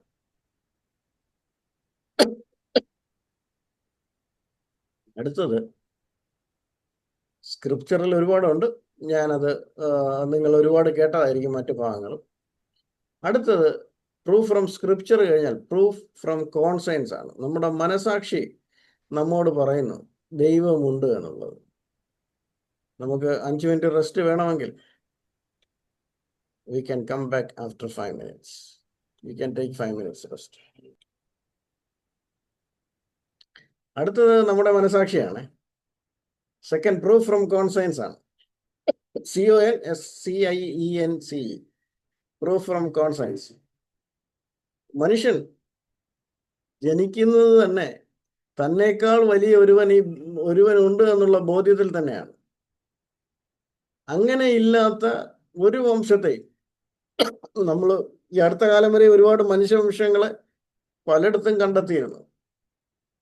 ദൈവവിശ്വാസമില്ലാത്ത ഒരു മനുഷ്യവംശവുമില്ല. അല്ലെങ്കിൽ മനുഷ്യനേക്കാൾ ഉയർന്ന ഒരു ബീയിങ് അത് ഉണ്ട് എന്ന് ഏതെങ്കിലും തരത്തിൽ ഉണ്ട് എന്ന് വിശ്വസിക്കുന്നവരായിരുന്നു എല്ലാവരും. തന്നേക്കാൾ ഒരു സുപ്രീം ബീയിങ് ഉണ്ട് എന്ന് വിശ്വസിക്കുന്നുണ്ട്. സൃഷ്ടിക്കുവാൻ കഴിവുള്ള, ഇതെല്ലാം നിയന്ത്രിക്കുന്ന നിയന്ത്രിതാവായിട്ടുള്ള ഒരുവനുണ്ട് എന്ന്. മാത്രമല്ല റോമർ 2:15 നാം നേരത്തെ കണ്ടതുപോലെ ന്യായപ്രമാണം ഹൃദയത്തിന്റെ ഉള്ളിൽ എഴുതിയിരിക്കുകയാണ്. അവരുടെ മനസ്സാക്ഷിയുടെ സാക്ഷ്യം പറയുകയാണ്. ദൈവത്തിന്റെ നിയമങ്ങളും മനസ്സാക്ഷിയിൽ എഴുതിയിരിക്കുകയാണ്. അപ്പോസ്തലപ്രവൃത്തികളിൽ പൗലോസ് യാത്ര ചെയ്യുമ്പോൾ അവരുടെ ദേവന്മാരെയൊക്കെ അടുക്കി വെക്കുന്നതിൻ്റെ കൂട്ടത്തിൽ ഒരു കല്ല് കണ്ടു. ആ കല്ലിന് എഴുതിയിരിക്കുന്നത് ടു ദ അൺനോൺ ഗോഡ്, അറിയപ്പെടാത്ത അൾട്ടിമേറ്റ് ദൈവത്തെയാണ്. പരമമായ ദൈവസങ്കല്പം. അത് ഒരു കല്ലിലും ഒന്നും ഒതുക്കാനൊക്കാത്ത ശൂന്യമായ ഒരു തറ. അത് 17:23 വായിക്കാമെങ്കിൽ, അപ്പോസ്തല പ്രവൃത്തികൾ 17:23.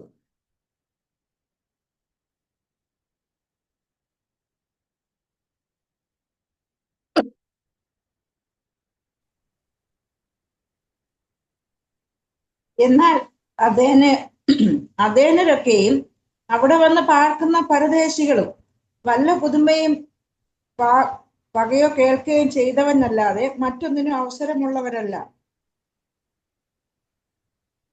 17:22 വായിക്കാം. പൗലോസ് അരയോപയിൽ നിന്നുകൊണ്ട് പറഞ്ഞത്, അതേന പുരുഷന്മാരെ, നിങ്ങളെല്ലാറ്റിലും അതിഭക്തന്മാർ എന്ന് ഞാൻ കാണുന്നു. ഞാൻ ചുറ്റി നടന്ന നിങ്ങളുടെ പൂജാസ്ഥാനങ്ങളെ നോക്കുമ്പോൾ അജ്ഞാത ദേവന് എന്നെഴുത്തുള്ള ഒരു വേദിക്കല്ല് കണ്ടു. എന്നാൽ നിങ്ങൾ അറിയാതെ പൂജിക്കുന്നത് തന്നെ ഞാൻ നിങ്ങളോട് അറിയിക്കുന്നു. ലോകവും ഉള്ളതൊക്കെ ഉണ്ടാക്കിയ ദൈവം സ്വർഗത്തിനും ഭൂമിക്കും നാഥനാകൊണ്ട് കൈപ്പണിയായ ക്ഷേത്രങ്ങളിൽ വാസം ചെയ്യുന്നില്ല. അപ്പൊ അറിയപ്പെടാത്ത ഒരു ദൈവത്തിന്, ലോകവും അതിലൊക്കെയും ഉണ്ടാക്കിയ ദൈവത്തിന്, നിരീശ്വരവാദിയുടെ ഉള്ളിൽ പോലും, അവന്റെ മനസാക്ഷി പോലും അവനോട് പറയുന്ന ഒരു കാര്യമുണ്ട്, ദൈവമുണ്ട് എന്നുള്ളത്. തിരിച്ചൊരു വ്യക്തി ഭൂമിയിലുണ്ടോ എന്നുള്ളത് സംശയാസ്പദമാണ്. എന്നാൽ ചിലർ തങ്ങളുടെ മനസാക്ഷിയെ അങ്ങ് നിരത്തിയിരിക്കുകയാണ്. ദൈവം ഇല്ല എന്ന് പറഞ്ഞ് അവർ തങ്ങളുടെ മനസാക്ഷിയുടെ മേൽ ദൈവമില്ല എന്നുള്ള വിശ്വാസം അടിച്ചേൽപ്പിക്കുന്നതായിട്ട് നമുക്ക് കാണുവാൻ കഴിയും. എന്നാൽ മനുഷ്യൻ അന്ധരല്ല. സത്യം കാണാതെ വണ്ണം മനുഷ്യർ അന്ധരല്ല. സത്യസന്ധനായ ഒരു മനുഷ്യൻ, അവന്റെ ഉള്ളിൽ നിന്ന് ദൈവമുണ്ട് എന്നുള്ളത്, ആ ദൈവം ഇന്നും ജീവിക്കുന്നു എന്നുള്ളത് അവന്റെ ഉള്ളിൽ നിന്ന് മനസ്സിലാക്കുവാൻ കഴിയും. ദൈവത്തെ കണ്ടെത്തുവാൻ കഴിയാത്തത് കൊണ്ടല്ല മനുഷ്യൻ ദൈവത്തെ നിഷേധിക്കുന്നത്, മറിച്ച് ദൈവത്തെ ഭയമായതുകൊണ്ടാണ്. നാളെ അവന്റെ മുമ്പിൽ കണക്ക് ബോധിപ്പിക്കേണ്ടി വരുമെന്നുള്ളതാണ്. മരണശേഷം അവന്റെ മുൻപ് ഒരു ദൈവം ഉണ്ടെങ്കിൽ നിൽക്കേണ്ടി വന്നാലോ എന്നുള്ളതുകൊണ്ട് തൻ്റെ മനസാക്ഷിയുടെ മേൽ ദൈവമില്ല എന്ന് അടിച്ചേൽപ്പിച്ച് മുന്നോട്ട് പോകുവാനാണ് നിരീശ്വരവാദികൾ ശ്രമിക്കുന്നത്. അതുകൊണ്ട് സാത്താൻ്റെ വലിയൊരു ടൂളാണ് എത്തീസം, അതായത് നിരീശ്വരവാദം. തീസത്തിനെതിരെ, തീസമാണ് നമ്മുടെ ദൈവഭക്തി, ദൈവവിശ്വാസം. അപ്പൊ അതിൻ്റെ ഓപ്പോസിറ്റ്, കൂടെ ചേർക്കുമ്പോൾ ഓപ്പോസിറ്റ് ആവും, എത്തീസം. ഈ രക്ഷ കാണാതെ വണ്ണം അനേകരെ മറച്ചു കളയുവാനുള്ള സാത്താൻ്റെ വലിയൊരു ടൂളാണ് എത്തീസം എന്ന് പറയുന്നത്. ഒരു ദൈവം ഇല്ല എങ്കിൽ എനിക്ക് പിന്നെ ആരോടും ഉത്തരവാദിത്വമില്ല. എനിക്കിഷ്ടമുള്ളതുപോലെ എനിക്ക് ജീവിക്കാം, എനിക്കിഷ്ടമുള്ളതുപോലെ ജീവിച്ച് മരിക്കാം.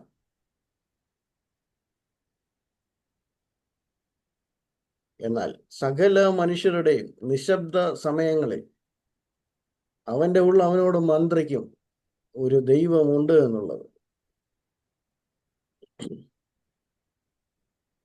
മുകളിലോട്ട് നോക്കി ഒരു പ്ലെയിൻ പോകുന്ന കണ്ടിട്ട്, ഒരു പ്ലെയിൻ പോകുന്നു, എന്നാൽ ആ പ്ലെയിൻ ഓടിക്കാൻ ഒരു പൈലറ്റ് ഇല്ല എന്ന് നമ്മൾ പറഞ്ഞാൽ, ഞാൻ പറഞ്ഞാൽ നിങ്ങൾ എന്നെ കളിയാക്കി ചിരിക്കും. അതുപോലെയാണ് ഈ ആകാശത്തിലേക്ക് നോക്കി ഇത്ര വലിയ അത്ഭുതങ്ങൾ കണ്ടിട്ട് അവൻ്റെ ഉള്ളിലേക്ക് നോക്കി, അവൻ്റെ മനസാക്ഷിയെ നോക്കി ആ മനസാക്ഷി മന്ത്രിക്കുകയാണ് there is a God. എന്നാൽ അതിനെ നിഷേധിക്കുന്നവൻ, അവനെ വേദപുസ്തകം വിളിക്കുന്നതാണ് ഫൂൾ എന്നുള്ളത്.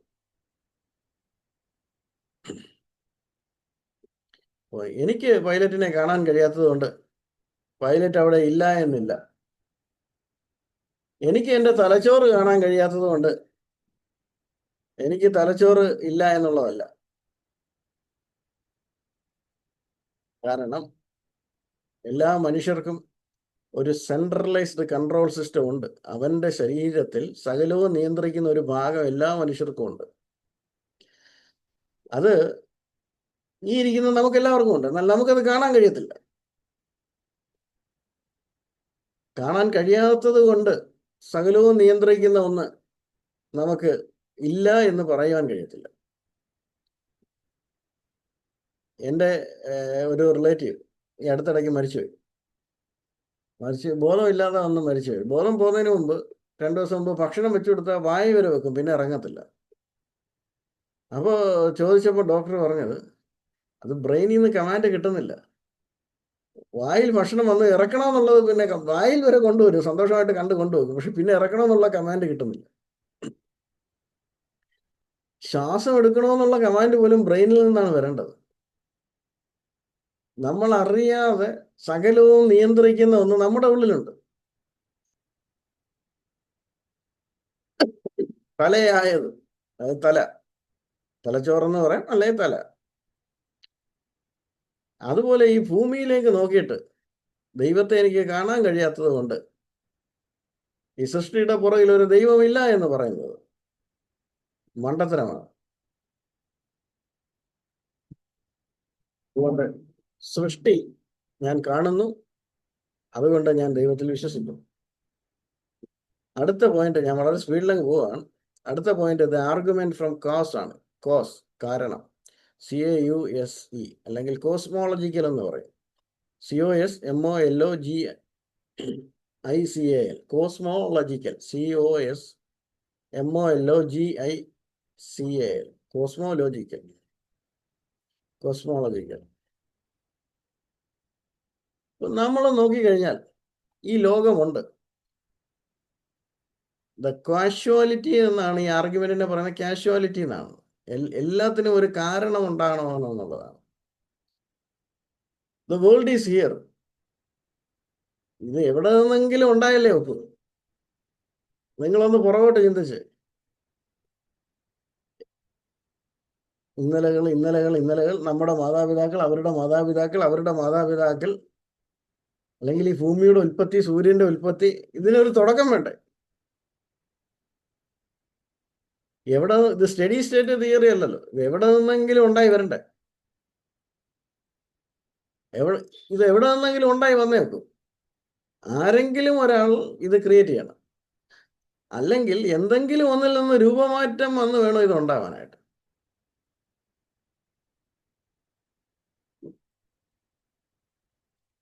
നിങ്ങളുടെ മുന്നിൽ ഒരു ബുക്ക്, നിങ്ങളുടെ കയ്യിൽ ഒരു പേന ഇരിപ്പുണ്ട്. അപ്പൊ നമ്മുടെ റജി എബ്രഹാം പാസ്റ്റർ റെയ്നോൾഡ് പേന വെച്ച് എഴുതിക്കൊണ്ടിരിക്കുകയാണെന്നത്.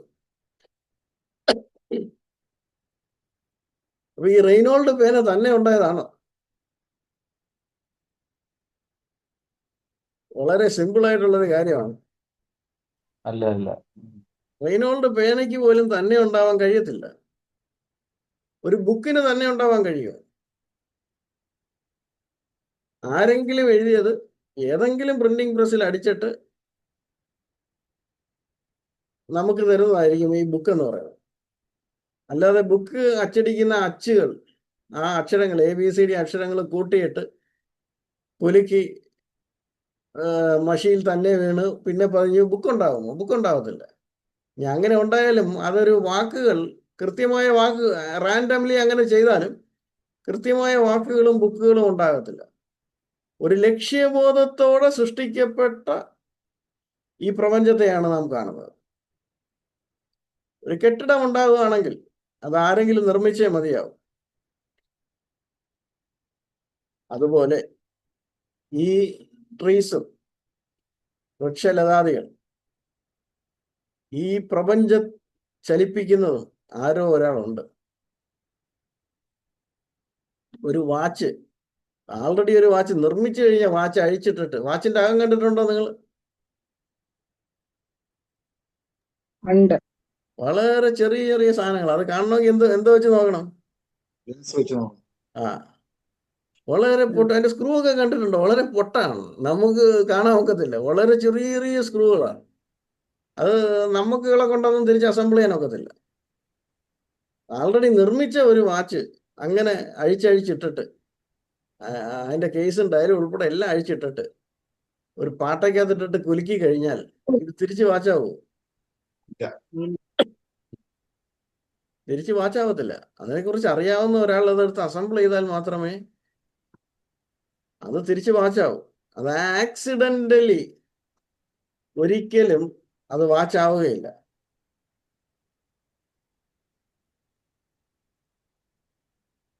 ഇനി ഭൂമിയിൽ കുറെ പൊടിയടിച്ച്, ഭൂമിയിലെ കുറെ ഇരുമ്പ് ഒരിടത്തിടന്ന് രൂപപ്പെട്ടു, കുറെ അലൂമിനിയം രൂപപ്പെട്ടു, ഇങ്ങനെ കാറ്റടിച്ച് ഒരു ബോയിങ് പ്ലെയിനൊക്കെ ഉണ്ടാകുമോ?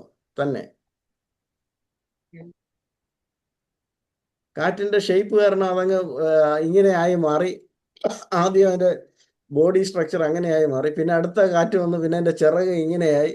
ഇങ്ങനെയൊക്കെ പറഞ്ഞാൽ നിങ്ങൾ വിശ്വസിക്കൂ? അതിലും കോംപ്ലിക്കേറ്റഡ് ആണ് ഈ ഭൂമിയും. മനുഷ്യൻ തന്നെ അതിലും കോംപ്ലിക്കേറ്റഡ് ആണ്. അതിലും എത്രയോ കോംപ്ലിക്കേറ്റഡ് ആണ്. അങ്ങനെ ഒരു ബോയിങ് വിമാനം ഉണ്ടാകാൻ വളരെ ഈസിയാണ്, മനുഷ്യനുണ്ടാകുമെങ്കിൽ. മനുഷ്യനും ഉണ്ടായിട്ടില്ല, ബോയിങ് വിമാനവും ഉണ്ടായിട്ടില്ല. ഇതാണ് ആർഗ്യുമെന്റ് ഫ്രം കോസ്. അടുത്തത് അതിനെയാണ് നമ്മൾ സമയം പോയി, ഒരു മിനിറ്റ്. അതിനെയാണ് നമ്മൾ കോസ്മോളജിക്കൽ ആർഗ്യുമെന്റ് എന്ന് പറയുന്നത്. കലാം ആർഗ്യുമെന്റ് എന്നാണ് അതിന്റെ ഒഫീഷ്യൽ പേര്. കലാം, KALAM, കലാം. ഇത് മുസ്ലിം ചിന്തകരിൽ കൂടെയാണ് ഇത് വെസ്റ്റിലെത്തിയത്. ഒരുപക്ഷെ അതിനു മുമ്പ് യഹൂദ ചിന്തകന്മാരിലൂടെയും ആയിരിക്കാം. വില്യം ലെയ്ൻ കാർഗ് എന്ന് പറയുന്ന തത്വശാസ്ത്രജ്ഞനാണ് ഇത് രൂപപ്പെടുത്തിയെടുത്തത്. അപ്പൊ അദ്ദേഹത്തിന് അത് ലഭിക്കുവാൻ ഇടയായത് മധ്യപൗരസ്ത്യ ദേശത്തെ മുസ്ലിം ആൾക്കാരുടെ കയ്യിൽ നിന്നാണ്. അതുകൊണ്ട് അദ്ദേഹം കലാം എന്ന് പറഞ്ഞാൽ അവിടെ വചനം എന്നുള്ളതാണ്. അതുകൊണ്ടാണ് അദ്ദേഹം അതിന് കലാം കോസ്മോളജിക്കൽ ആർഗ്യുമെന്റ് എന്ന് പേരിടുവാൻ ഇടയായിത്തീർന്നത്. അൽ ഗസലി പോലെയുള്ള മധ്യപൗരസ്ത്യ ദേശത്തെ തത്വശാസ്ത്രജ്ഞന്മാർ ഈ ആർഗ്യുമെന്റ് ഉപയോഗിച്ചിരുന്നു. അതിൽ നിന്നാണ് വില്യം ലൈൻ ക്രെയിഗിന് ഇത് കിട്ടുന്നത്. അപ്പൊ ഒന്നുമില്ലായ്മയിൽ നിന്ന് ഉളവായി വരുന്നില്ല.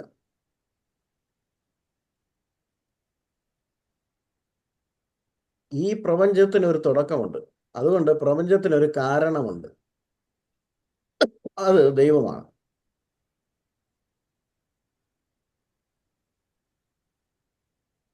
ഇതാണ് കലാം കോസ്മോളജിക്കൽ ആർഗ്യുമെന്റ്. ഇതൊരു വലിയ ആർഗ്യുമെന്റ് ആണ്. നിങ്ങൾക്കത് പഠിക്കുമ്പോൾ വിശദമായി പിന്നെ പഠിക്കാം. അത് അനേക പേജസുകളുള്ള ആർഗ്യുമെന്റ്സുകളാണ്. അതിനെതിരെയുള്ള ആർഗ്യുമെന്റ്സും അതിന് മറുപടിയും ഒക്കെ ആയിട്ട് അനേകരുണ്ട്. അപ്പോൾ നമ്മുടെ ദൈവം ഒരു കാഷ്വാലിറ്റി ഇല്ലാത്ത, ഒരു കോസ് വേണ്ടാത്ത, സകലത്തിൻ്റെയും കാരണമായവന് കാരണമില്ല. നമ്മളുടെ ദൈവസങ്കല്പം, കൺസെപ്റ്റ് ഓഫ് ഗോഡ്, ഓരോ മതത്തിനും കൺസെപ്റ്റ് ഓഫ് ഗോഡ് ഉണ്ട്. ക്രിസ്ത്യൻ കൺസെപ്റ്റ് ഓഫ് ഗോഡ് എന്ന് പറയുന്നത്, നമ്മുടെ ദൈവം സമയത്തിന് അതീതനാണ്, ടൈംലെസ്. കാരണം സമയം ആരംഭിക്കുന്നത് ഈ പ്രപഞ്ചത്തിന്റെ സൃഷ്ടിയോടുകൂടെയാണ് സമയം ആരംഭിക്കുന്നത്. നമ്മുടെ ദൈവം സ്പേസ്ലെസ് ആണ്, ടൈംലെസ് ആണ്, സ്പേസ്ലെസ് ആണ്. അതും പ്രപഞ്ചത്തിന്റെ സൃഷ്ടിയോടെയാണ് ആരംഭിക്കുന്നത്. ഇതൊക്കെ ശാസ്ത്രം തള്ളിക്കളഞ്ഞിരുന്നതാണ് ഒരു കാലത്ത്. സമയത്തിന് ആരംഭമോ, ഈ ഭൂമിയും സൂര്യനും ഒക്കെ നിൽക്കുന്ന ഭാഗത്തിനെയാണ് നാം സ്പേസ് എന്ന് വിളിക്കുന്നത്. ഇതെല്ലാം ശൂന്യതയിലാണ് നിൽക്കുന്നത്. ഇതിനൊരു സ്പേസ് ആവശ്യമില്ല എന്നായിരുന്നു. സ്പേസ് എന്നുള്ള കൺസെപ്റ്റ് പോലും ഒരു കാലത്ത് ശാസ്ത്രം അംഗീകരിച്ചിരുന്നില്ല. ഈ ഹെവൻസിലാണ് ഇത് നിൽക്കുന്നത് എന്നുള്ളത് ശാസ്ത്രം അംഗീകരിച്ചിരുന്നില്ല. ഇപ്പോൾ ശാസ്ത്രത്തിന് സ്പേസ് ഉണ്ട് എന്ന് സമ്മതിച്ചു, ടൈം ഉണ്ട് എന്ന് സമ്മതിച്ചു. ഗ്രാവിറ്റി പോലും ഭൂമിയുടെ ആകർഷണം എന്ന് നമ്മളെ പഠിപ്പിച്ചത് ഇന്ന് സ്പേസ് ടൈം കർവേച്ചർ എന്നാണ് ഗ്രാവിറ്റിയെ വിളിക്കുന്നത്. സ്പേസിൽ ടൈം വരുത്തുന്ന എഫക്റ്റാണ് ഗ്രാവിറ്റി എന്നാണ് ഇപ്പോൾ പറയുന്നത്. നമുക്ക് അങ്ങോട്ട് പോകുന്നില്ല, സമയം പോകും. അപ്പൊ ടൈംലെസ് ആണ്, സ്പേസ്ലെസ് ആണ്. അടുത്തത് ഇമ്മെറ്റീരിയൽ ആണ്. നമ്മുടെ ദൈവം നാമം അദ്രവത്വത്തെ പ്രാപിക്കും എന്നുള്ളതാണ്. ദ്രവത്വത്തിന് അതീതമായ ഒരു ശരീരത്തെ നാമം പ്രാപിക്കും എന്നുള്ളതാണ്. അപ്പൊ ദൈവം ഇമ്മെറ്റീരിയൽ ആണ്, മാറ്റർ അല്ല, ഇമ്മെറ്റീരിയൽ ആണ്. കാരണം മാറ്ററിന് ഒരു ബിഗിനിങ് ഉണ്ട്, ടൈമും സ്പേസിനും മാറ്ററിനും ഒരു ബിഗിനിങ് ഉണ്ട്. അപ്പൊ ദൈവം അതുകൊണ്ട് ടൈംലെസ് ആണ്, ദൈവം അതുകൊണ്ട് സ്പേസ്ലെസ് ആണ്, ദൈവം അതുകൊണ്ട് ഇമ്മെറ്റീരിയൽ ആണ്. ഇത് മൂന്ന് മനസ്സിലായല്ലോ.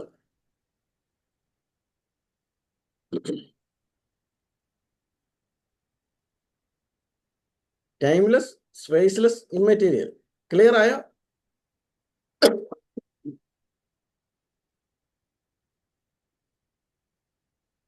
അടുത്തത് നിങ്ങൾക്ക് മനസ്സിലായില്ലയോ? ആരും യെസ് പറഞ്ഞില്ല. ആ, ഓക്കെ. ജോൺസൺ CP ബ്രദർ മനസ്സിലായോ? മനസ്സിലായി സാർ. ഓക്കെ. മനസ്സിലായി. അപ്പോൾ രണ്ട് കാര്യങ്ങളുണ്ട്. അടുത്തത്, ഒന്നുമില്ലായ്മയിൽ നിന്നതൊക്കെ സൃഷ്ടിക്കണമെങ്കിൽ ആ ദൈവം ഇൻക്രെഡിബിളി പവർഫുൾ ആയിരിക്കണം. ദൈവം സർവശക്തനായിരിക്കണം. ഓംനി പൊട്ടന്റ് എന്ന് പറയും. ദൈവം ഇൻക്രെഡിബിളി പവർ ആയിരിക്കണം. ഇൻക്രെഡിബിളി പവർഫുൾ ആയിരിക്കണം. സർവശക്തനായിരിക്കണം. Incredibly powerful, omni potent.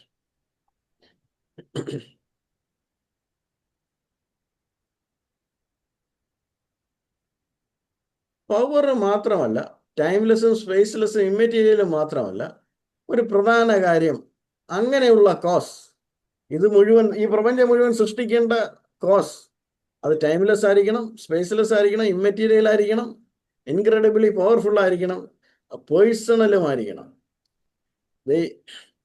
കാരണം ഫ്രീ ചോയ്സ് ഉണ്ടായിരിക്കണം, ഇത് സൃഷ്ടിക്കാനുള്ള വില്ലുണ്ടായിരിക്കണം.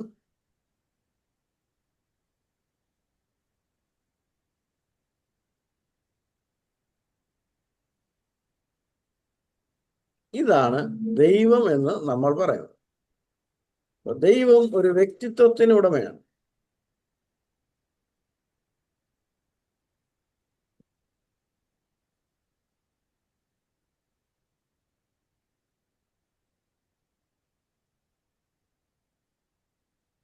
അപ്പോൾ ഒരു ട്രൂ നത്തിങ്, ഒന്നുമില്ലായ്മ എന്ന് ശാസ്ത്രം പറയുന്നത് എന്തെങ്കിലും ഉണ്ടോ?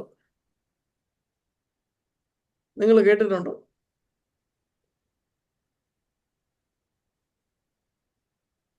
എൻ്റെ ഇംഗ്ലീഷ് വാക്ക് എനിക്കറിയാം, മലയാളം നിങ്ങൾക്ക് അറിയാമെങ്കിൽ പറഞ്ഞോളൂ. ഭൂമിയെ ഒന്നുമില്ലായ്മയിൽ തൂക്കിയിരിക്കുന്നെന്ന്, നാസ്തിത്വത്തിന്മേൽ തൂക്കിയിരിക്കുന്നെന്ന് ഇയ്യോബിന്റെ പുസ്തകത്തിൽ പറയുന്നുണ്ടല്ലോ ആ, സാർ. അതെ അതെ. ഒന്നുമില്ലാത്ത അവസ്ഥ, അതിനൊരു വാക്കുണ്ട്, വാക്യൂം എന്നാണ് ഇംഗ്ലീഷ്. മലയാളം എനിക്കറിയത്തില്ല. നിങ്ങൾ കേട്ടിട്ടുണ്ടോ? ഫിസിക്സിൽ വാക്യൂം എന്ന് കേട്ടിട്ടുണ്ടോ? അതായത് ഞാനൊരു ഗ്ലാസ് കണ്ടെയ്നർ അടച്ചു വെച്ച് അതിനകത്തുള്ള സകല വായുവും സകലവും കഴിഞ്ഞ് പുറത്തെത്തിച്ചു കഴിഞ്ഞാൽ അതിനകത്ത് പിന്നെ എന്തുവാന്നാ പറയുന്നത്? ശൂന്യാവസ്ഥ. ഇങ്ങനെയൊക്കെ പഠിപ്പിക്കുന്നെങ്കിലും സയൻസ് പറയുന്നത് പ്രപഞ്ചത്തിൽ ശൂന്യാവസ്ഥ നോട്ട് പോസിബിൾ എന്നുള്ളതാണ്. ഇപ്പോഴത്തെ പുതിയ കണ്ടുപിടുത്തം പ്രപഞ്ചത്തിൽ എന്താണ്? ശൂന്യാവസ്ഥ ഇല്ല എന്നുള്ളതാണ്. ഒരിടത്ത് വാക്യൂം നോട്ട് പോസിബിൾ എന്നുള്ളതാണ്. അതാണ് ക്വാണ്ടം ഫിസിക്സ് പറയുന്നത്. ആ ക്വാണ്ടം ഫീൽഡ് എല്ലായിടത്തും ഉണ്ടെന്നുള്ളതാണ്. ട്രൂ നത്തിങ് അത് പോസിബിൾ അല്ല എന്നുള്ളതാണ്.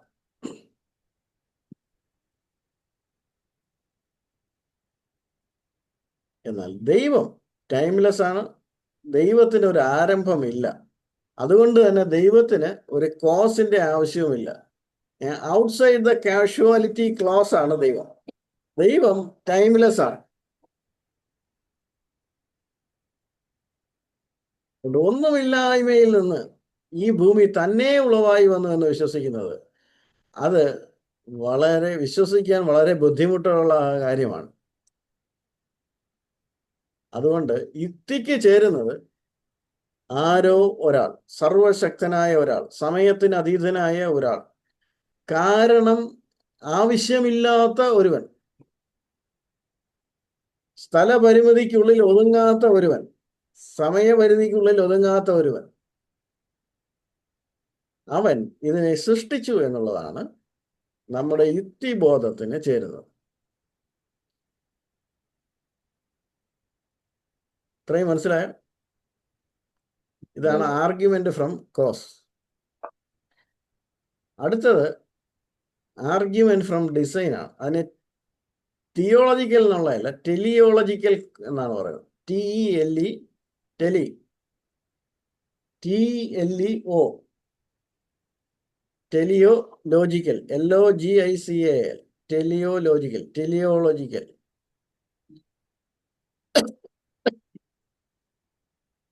ഒരു വാച്ച്,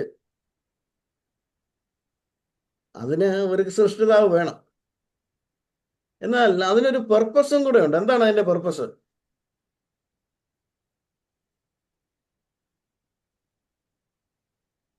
സമയം നോക്കുക അല്ലേ?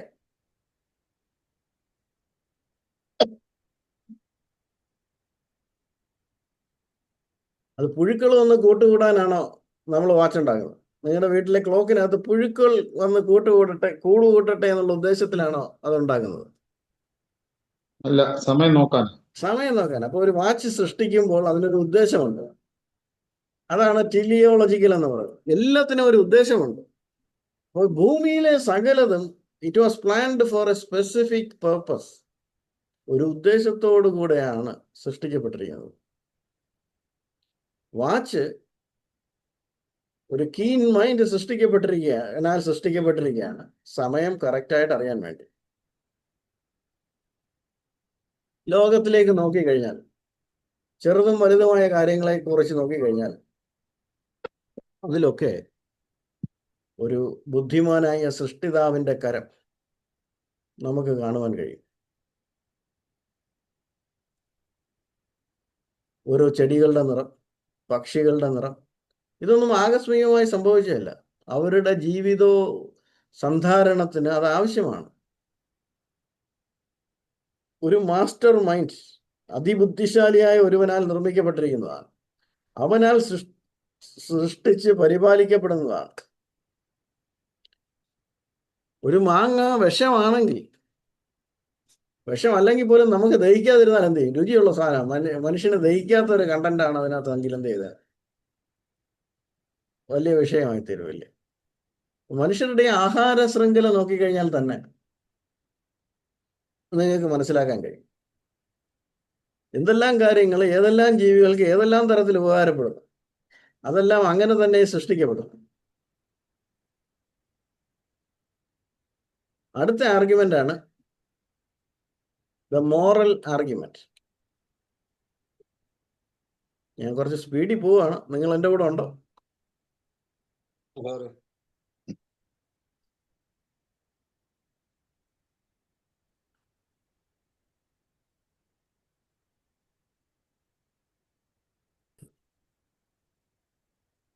അടുത്തത് മോറൽ ആർഗ്യുമെന്റ് ആണ്, ധാർമ്മികമായിട്ടുള്ളത്.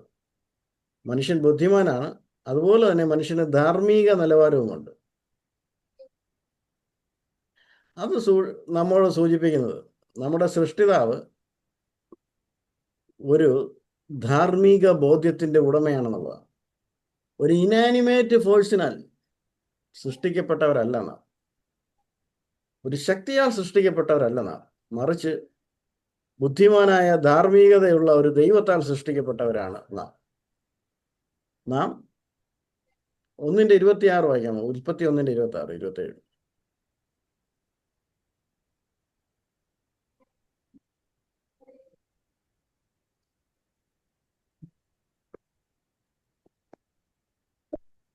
വേറൊരാൾ സങ്കീർത്തനം 94:9.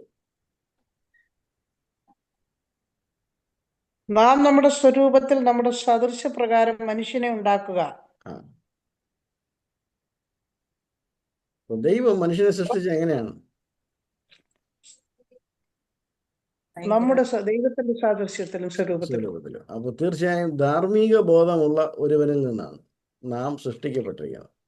94:9 സങ്കീർത്തനം.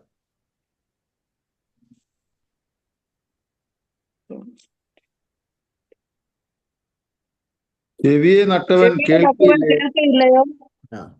കണ്ണിനെ നിർമ്മിച്ചവൻ കാണുകയില്ലയോ? ജാതികളെ ശിക്ഷിക്കുന്നവൻ ശാസിക്കയില്ലയോ? അവൻ മനുഷ്യർക്ക് ജ്ഞാനം ഉപദേശിച്ചു കൊടുക്കുന്നില്ലയോ? ദൈവം മനുഷ്യന് ചെവി നൽകി, കണ്ണ് നൽകി, ജ്ഞാനം നൽകി, ബുദ്ധി നൽകി, വിൽ പവർ ചെയ്യുവാനുള്ള ശക്തി നൽകി. കാരണം ഇതൊക്കെ ആർക്കുണ്ട്? ഇതെല്ലാം ദൈവത്തിന് ഈ ധാർമ്മിക ബോധമുള്ളത് കൊണ്ടാണ്. ധാർമ്മികതയാണ് മനുഷ്യനെ ശരി തെറ്റുകൾ പഠിപ്പിക്കുന്നത്, നല്ലതേത് തീയതേതെന്ന് പഠിക്കുന്നത്. ദൈവം ഒരു മോറൽ ബീയിങ് ആണ്, വിശുദ്ധനായ ദൈവമാണ്. അവൻ നമ്മെ വിശുദ്ധീകരിക്കുകയും അവൻ വിശുദ്ധിയെ സ്നേഹിക്കുകയും ചെയ്യും. അവൻ ദ്വേഷത്തെ വെറുക്കുന്ന ദൈവമാണ്. കോൺസയൻസിൻ്റെ മറ്റു കാര്യങ്ങൾ ഞാൻ വേറൊരു ക്ലാസ്സിൽ എടുത്തിട്ടുണ്ട്. എനിക്ക് തോന്നുന്നു നമ്മുടെ CP ജോൺസൺ ബ്രദർ ആ ക്ലാസ് അറ്റൻഡ് ചെയ്യുന്നുണ്ടായിരുന്നു. മറ്റാരും അറ്റൻഡ് ചെയ്യുന്നില്ലല്ലോ. ഞാനൊരു 7 ക്ലാസ് ഇത് മനസാക്ഷിയെക്കുറിച്ച് എടുക്കുന്നുണ്ടായിരുന്നു. നമുക്ക് അടുത്ത ഭാഗത്തേക്ക് പോകാം. ലൈഫ് ആർഗ്യുമെന്റ് ആണ്. അടുത്തത് ലൈഫ് ആർഗ്യുമെന്റ് ആണ്. ജീവൻ എവിടെ നിന്നേ ഉണ്ടാകും? തന്നെ ജീവൻ ഉണ്ടാകുമോ? ഇല്ല. ഇല്ല. ജീവനിൽ നിന്ന് ജീവൻ ഉണ്ടാകും. ജീവനിൽ നിന്ന് ലൈഫ് കംസ് ഫ്രം ലൈഫ്. അതാണ് ലൈഫ് ആർഗ്യുമെന്റ്. 6ാമത്തത് ദ ലൈഫ് ആർഗ്യുമെന്റ് ആണ്. അതുകൊണ്ട് ഏറ്റവും ആദ്യത്തെ ജീവൻ എവിടെ നിന്ന് വന്നു കാണും? ദൈവത്തിൽ നിന്ന്. ദൈവത്തിൽ നിന്ന്. നിത്യജീവനുള്ള ഒരുവനിൽ നിന്നാണ് ആദ്യത്തെ ജീവൻ വന്നിരിക്കുന്നത്. ആ ജീവൻ ഈ കാണുന്ന പ്രപഞ്ചം കാണപ്പെടുന്ന പ്രപഞ്ചം സൃഷ്ടിക്കുന്നതിന് മുമ്പേ നിലനിന്നിരുന്ന ജീവനായിരിക്കും. അങ്ങനെയുള്ള ജീവനെ എവിടെ കണ്ടെത്താൻ കഴിയും? അത് ദൈവത്തിൽ മാത്രമേ അങ്ങനെയുള്ള ഒരു നിത്യജീവനെ കണ്ടെത്തുവാൻ കഴിയൂ. സങ്കീർത്തനം 36:9 ഒന്ന് വായിക്കാമോ?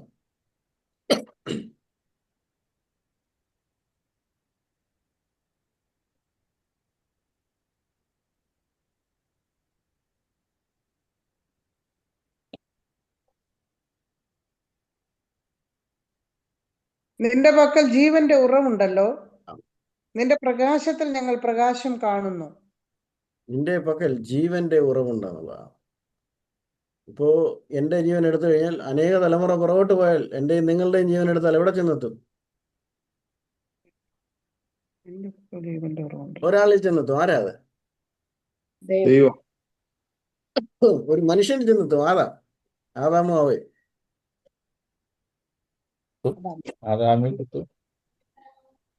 ആദാമിൽ നിന്നാണ് നമ്മളെല്ലാം സൃഷ്ടിക്കപ്പെട്ടത്. ഇനി വരും തലമുറകളും ആദാമിൽ നിന്ന് സൃഷ്ടിക്കപ്പെടുന്നവരാണ്. ശാസ്ത്രം ഇന്ന് ഒരു പരിധിവരെ അംഗീകരിച്ചിട്ടുണ്ട്. ആദാമിനെ അംഗീകരിച്ചില്ലെങ്കിലും ഇന്ന് എല്ലാവരുടെയും ബ്ലഡ് ടെസ്റ്റ് ചെയ്യുമ്പോൾ, നമ്മുടെയൊക്കെ ബ്ലഡ് ടെസ്റ്റ് ചെയ്താൽ നമ്മുടെ അപ്പൻ ആരെന്നറിയാം, അപ്പൻ്റെ അപ്പൻ ആരെന്നറിയാം, അപ്പൻ്റെ അപ്പൻ്റെ അപ്പൻ ആരെന്നറിയാം. ഇങ്ങനെ നമ്മൾ വന്ന വഴി മുഴുവൻ എഴുതി വെച്ചപ്പോൾ, ലോകത്തിലെ എല്ലാ മനുഷ്യരെയും ടെസ്റ്റ് ചെയ്തപ്പോൾ ഇത് ചെന്നെത്തുന്നത് ഒരു മനുഷ്യനിലാണ്. ഞാൻ നിങ്ങളെ പഠിപ്പിച്ചിട്ടുണ്ട്. ആ മനുഷ്യന് ശാസ്ത്രം ഒരു പേരിട്ടിട്ടുണ്ട്. എന്താണ്?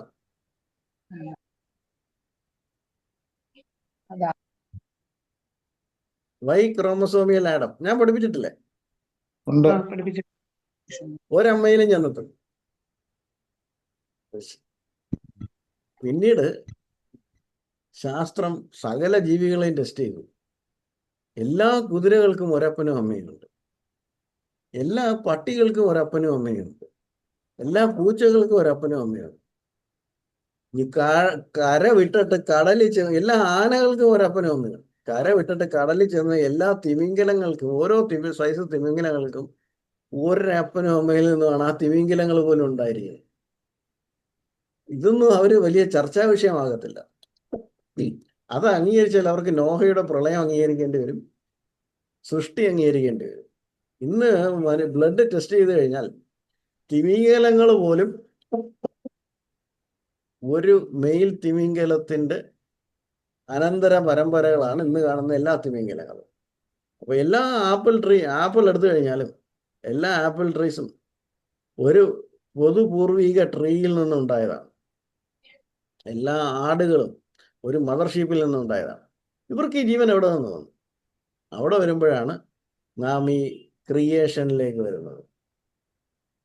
ക്രിയേഷൻ, ജീവനായവനിൽ നിന്ന് നാം പ്രാപിച്ചു. അവനിൽ നിത്യജീവനായ ഒരുവനിൽ നിന്നാണ് നാം ജീവൻ പ്രാപിച്ചത്. എല്ലാ ജീവനും ദൈവത്തിൽ നിന്നാണ്. ഇതൊക്കെ ഏതോ വെയിലടിച്ചപ്പം ശാസ്ത്രം പറയുന്ന കണക്ക് കുറെ കെമിക്കലുകൾ കിടന്ന് കലങ്ങി കടല് പോലെ കലങ്ങി അടിച്ചപ്പോൾ അങ്ങോട്ട് ഭയങ്കര ശക്തമായ ഇടി വന്നപ്പം അങ്ങ് ജീവനുണ്ടായി എന്നൊക്കെ പറയുന്ന, അതൊക്കെ വിശ്വസിക്കുന്ന നിരീശ്വരവാദികളാണ്.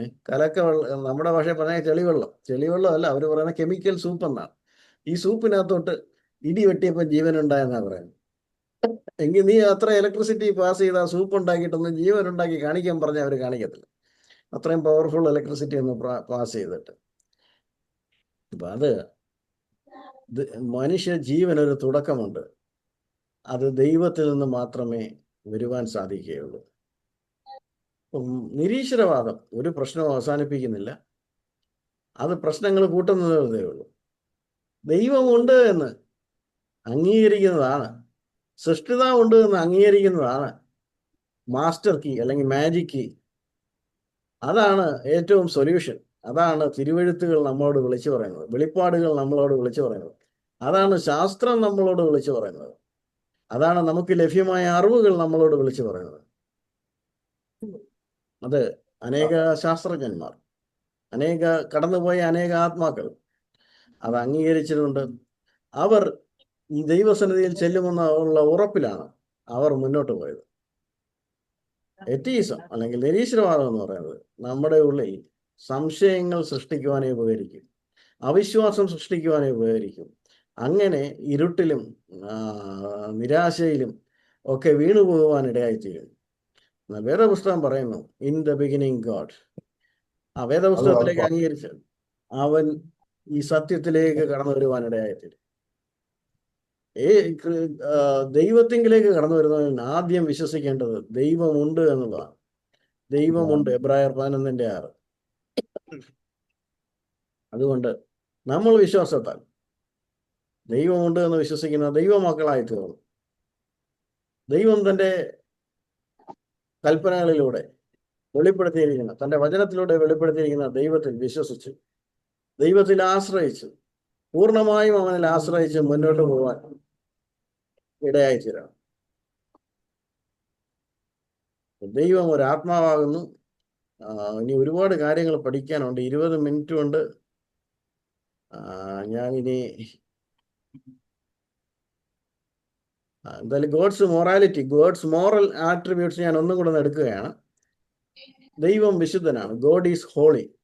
ഞാൻ വായിപ്പിക്കുന്നില്ല, പറഞ്ഞു പോകാം. പുറപ്പാട് 15:11, 1 ശമൂവേൽ 2:2, യെശയ്യാവ് 6:3. ഒന്നുകൂടെ പറയാമോ സാറേ? ഒന്നുകൂടെ പറയാമോ? പുറപ്പാട് 15:11. പുറപ്പാട് 15:11, 1 ശമൂവേൽ 2:2, യെശയ്യാവ് 6:3, 1 പത്രോസ് 1:16. ദൈവം പരിശുദ്ധൻ, ഗോഡ് ഈസ് ഹോളി. 1 പത്രോസ് 2 പത്രോസ് സാറേ? 1 പത്രോസ് 1:16.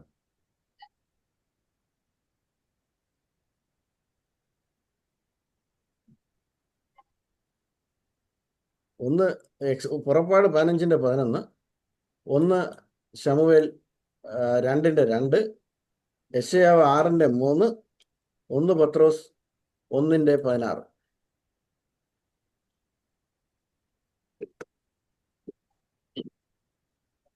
പുറപ്പാട് 15:1 11? 11. പുറപ്പാട് 15:11.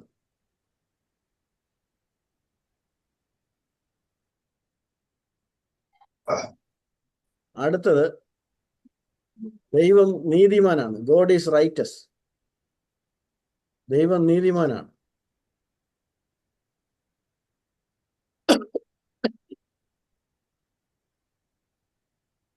God is a moral being എന്നുള്ളത് നമ്മൾ നേരത്തെ കണ്ടു. അതിന്റെ കുറച്ചും കൂടെ വിശദീകരണമാണ്. ഗോഡ് ഈസ് റൈറ്റസ്, ദൈവം നീതിമാനാണ്. സങ്കീർത്തനം 116:5.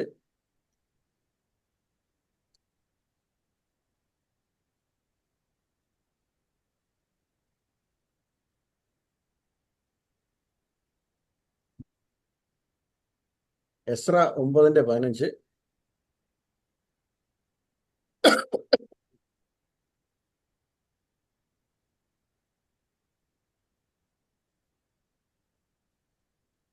സങ്കീർത്തനം 145:17.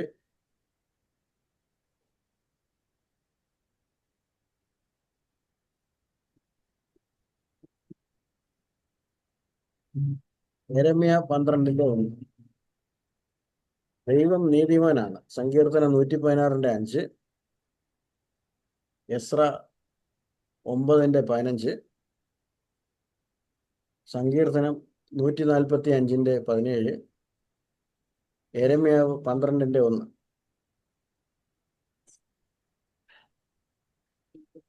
അതെ. കഴിഞ്ഞ അടുത്തത് ഗോഡ് ഈസ് മേഴ്സിഫുൾ. ദൈവം കാരുണ്യവാനാണ്, കരുണയുള്ളവൻ. ദൈവം കാരുണ്യവാനാണ്. God is merciful. എഴുതി കഴിഞ്ഞായിരുന്നു. ഇതിൻ്റെത് സങ്കീർത്തനം 103:81. God is merciful. സങ്കീർത്തനം 103:81. ആവർത്തനം 4:31. ഡ്യൂട്രോണമി ആവർത്തനം 4:31. സങ്കീർത്തനം 86:15. സങ്കീർത്തനം 86:15. റോമർ 9:18. God is merciful. സങ്കീർത്തനം 103:81. ആവർത്തനം 4:31. സങ്കീർത്തനം 86:15. റോമർ നേഹോട് പറയാം. 9:18. ഏതാ പറയണ്ടേ? അവിടെ പറഞ്ഞത് അവിടെ കേട്ടില്ല. പറഞ്ഞത് ഗോഡ് അവിടെ പറഞ്ഞത് ഓക്കെ. അപ്പൊ എഴുതിയല്ലോ, 3 എഴുതിയല്ലോ. അടുത്തത് ഗോഡ് ഈസ് ലവ്. ദൈവം സ്നേഹമാകുന്നു. അത് നിങ്ങൾക്കറിയാം. 1 യോഹന്നാൻ 4:8 അല്ല 8 മുതൽ 16 വരെ. 1 യോഹന്നാൻ 4:8 മുതൽ 16 വരെ. യോഹന്നാൻ 3:16. 1 യോഹന്നാൻ 4:8 മുതൽ 16 വരെ. യോഹന്നാൻ 3:16. 1 യോഹന്നാൻ 3:16.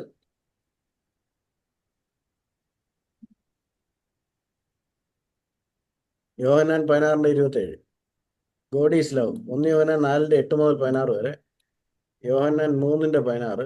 1 യോഹന്നാൻ 3:16. യോഹന്നാൻ 16:27.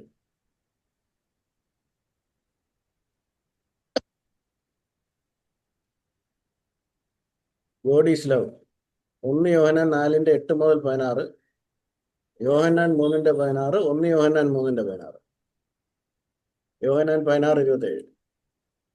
അടുത്തത് ഗോഡ് ഈസ് ഫെയ്ത്ത്ഫുൾ. 1 കൊരിന്ത്യർ 1:9. ദൈവം വിശ്വസ്തനാണ്. 1 കൊരിന്ത്യർ 1:9.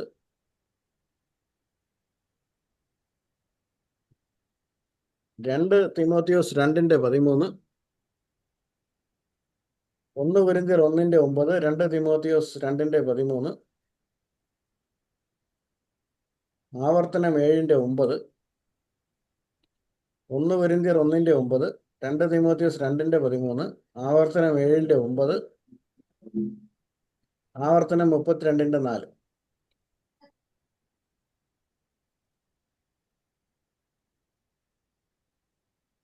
ഒന്നുകൂടി പറയാം സാറേ. അതിന്റെ ദൈവം സ്നേഹമാകുന്നു, മറ്റേത് ദൈവം വിശ്വസ്തൻ. God is faithful. 1 കൊരിന്ത്യർ 1:9. 2 തീമോത്തിയോസ് 2:13. ആവർത്തനം 7:9.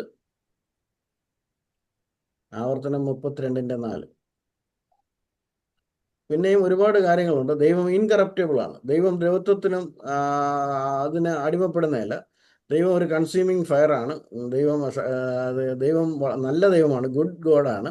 ദൈവം അൺസർച്ചബിൾ ആണ്. ദൈവത്തിൻ്റെ ആഴങ്ങൾ മനസ്സിലാക്കാൻ മനുഷ്യന് കഴിയത്തില്ല. ഇതിനെല്ലാം റെഫറൻസ് ഉണ്ട്. അത് നമുക്ക് പിന്നീട് ഒരു അവസരത്തിൽ നമുക്ക് പഠിക്കാം. അപ്പോൾ ദൈവം നിത്യനായ ദൈവമാണ്. എറ്റേണൽ ഗോഡാണ്. എറ്റേണിറ്റി പറഞ്ഞു തന്നല്ലോ. ദൈവം ഒരു ദൈവമായിരിക്കണമെങ്കിൽ അവന് തുടക്കവും ഉണ്ടാകരുത്, ഒടുക്കവും ഉണ്ടാകരുത്. He must have neither beginning nor ending. നമുക്കും ഒടുക്കമില്ല, എന്നാൽ നമുക്ക് എന്തുകൊണ്ട്? നമുക്കൊരു തുടക്കമുണ്ട്, നമുക്ക് ഒടുക്കമില്ല. നമ്മൾ നിത്യതയിൽ ദൈവത്തോട് കൂടെ ആയിരിക്കും. നമ്മൾ നിത്യയുഗായുഗം ദൈവത്തോട് കൂടെ ആയിരിക്കും. എന്നാൽ നമുക്കൊരു തുടക്കം ഉണ്ട്. ദൈവത്തിന് തുടക്കമില്ല, അവനാണ് തുടക്കം. സോ ഹി മസ്റ്റ് ഹാവ് ദൈവം ദൈവമായിരിക്കണമെങ്കിൽ അവന് തുടക്കവും ഉണ്ടാകരുത്, എന്തുകൊണ്ടാകരുത്? ഒടുക്കവും ഉണ്ടാകരുത്.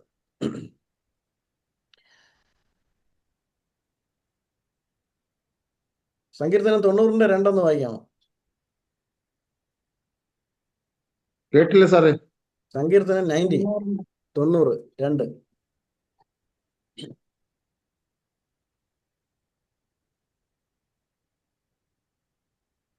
പർവ്വതങ്ങൾ ഉണ്ടായതിനും നീ ഭൂമിയെയും ഭൂമണ്ഡലത്തെയും നിർമ്മിച്ചതിനും മുമ്പേ നീ അനാദിയായും ശാശ്വതമായും ദൈവമാകുന്നു.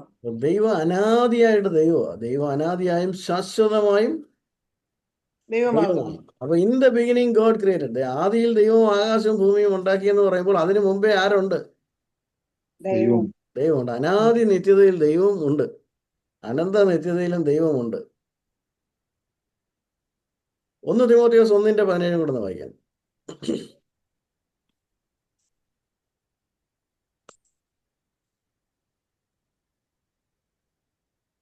1:17. ആ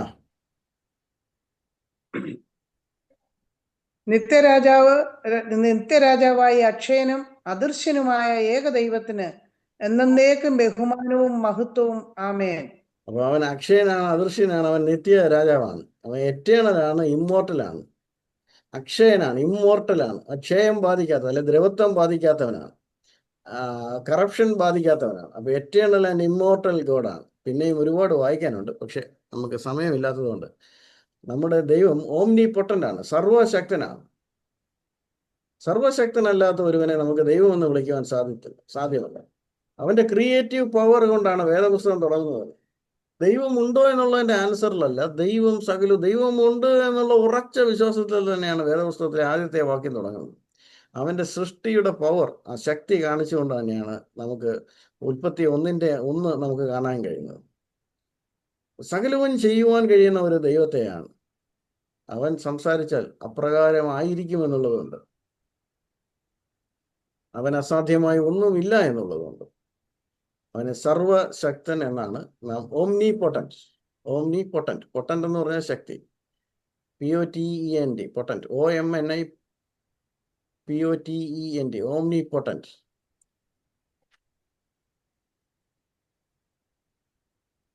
അടുത്തത്, ദൈവം എല്ലായിടവും ഉണ്ട്.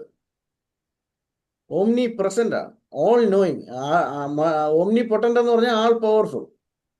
ഓംനി പ്രസന്റ് എന്ന് പറഞ്ഞാൽ പ്രസന്റ് എവരിവെയർ, എല്ലായിടവും ഉള്ള ദൈവം. ഓംനി പ്രസന്റ് ഗോഡിനെ കുറിച്ചാണ്. സങ്കീർത്തനം 139:7-9 ഒന്ന് വായിക്കാം.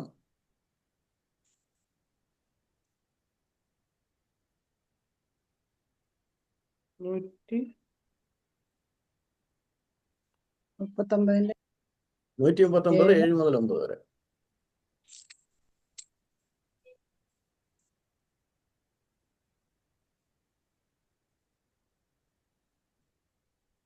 നിന്റെ ആത്മാവിനെ ഒളിച്ച് ഞാൻ എവിടെ പോകും? തിരുസന്നിധി വിട്ട് ഞാൻ എവിടേക്ക് ഓടും? ഞാൻ സ്വർഗത്തിൽ കയറിയാൽ നീ അവിടെയുണ്ട്, പാതാളത്തിൽ എന്റെ കിടക്ക വിരിച്ചാൽ നീ അവിടെയുണ്ട്. പിന്നെ റെഫറൻസ് എഴുതിക്കോളൂ. അടുത്തത് ഇത് കൂടാതെ 1 രാജാക്കന്മാർ 8:27, 1 രാജാക്കന്മാർ 8:27, സങ്കീർത്തനം 139:7-9 വരെ എഴുതിക്കോളൂ. 1 രാജാക്കന്മാർ 8:27, യെരമ്യാവ് 23:23, എഫേസ്യർ 1:23.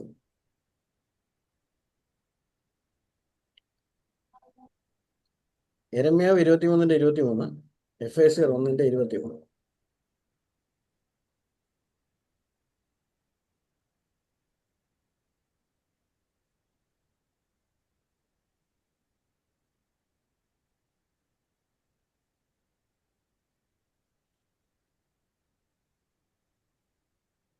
അടുത്ത ഒരു പോയിന്റ്, ദൈവം മാറ്റമില്ലാത്തവനാണ്. He is unchangeable. ദൈവം മാറ്റമില്ലാത്തവനാണ്.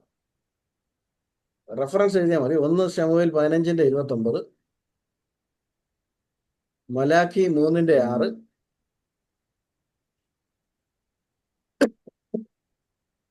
ശമൂവേൽ 15:29, മലാഖി 3:6, 1 ശമൂവേൽ 15:29.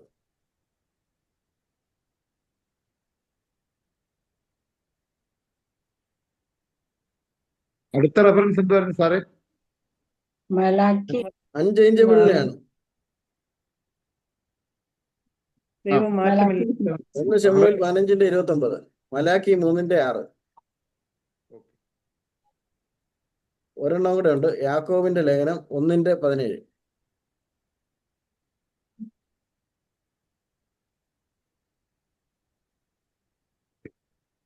വായിക്കണ്ട, നമുക്ക് അടുത്തതിലേക്ക് പോവാം, തീരാത്തതുകൊണ്ടാണ്. അടുത്തത് ഓംനീഷ്യന്റ് ആണ്. ഓംനീഷ്യന്റ്, എല്ലാം അറിയുന്ന ദൈവം. Science, SCIENT, OMNISCIENT, omniscient God, all knowing God, omniscient. അപ്പൊ ദൈവത്തെക്കുറിച്ച് all powerful, all omnipresent and omniscient, present everywhere, omnipresent, all knowledge, all knowing, omniscient. ദൈവത്തിൽ നിന്നൊന്നും പറഞ്ഞിരിക്കുന്നില്ല, ദൈവം സകലവും അറിയുന്നു.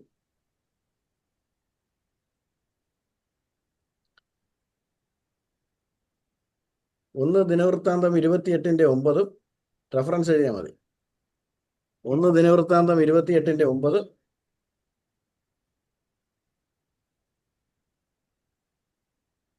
Omniscient spelling OMNISCIENT, omniscient. അല്ലെങ്കിൽ all knowing, omniscient.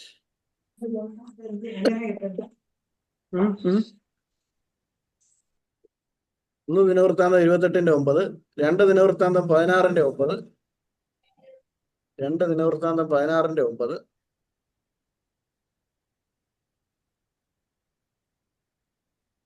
സങ്കീർത്തനം 94:11, 1 ദിനവൃത്താന്തം 28:9, 2 ദിനവൃത്താന്തം 16:9, സങ്കീർത്തനം 94:11. ദാനിയേൽ 2:20,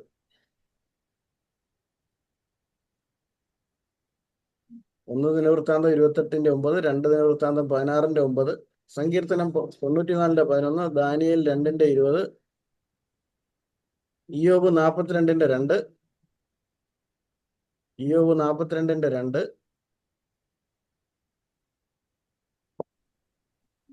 യെശയ്യാവ് 40:28, 1 ദിനവൃത്താന്തം 28:9, 2 ദിനവൃത്താന്തം 16:9, സങ്കീർത്തനം 94:11, ദാനിയേൽ 2:20, ഇയ്യോബ് 42:2, യെശയ്യാവ് 40:28.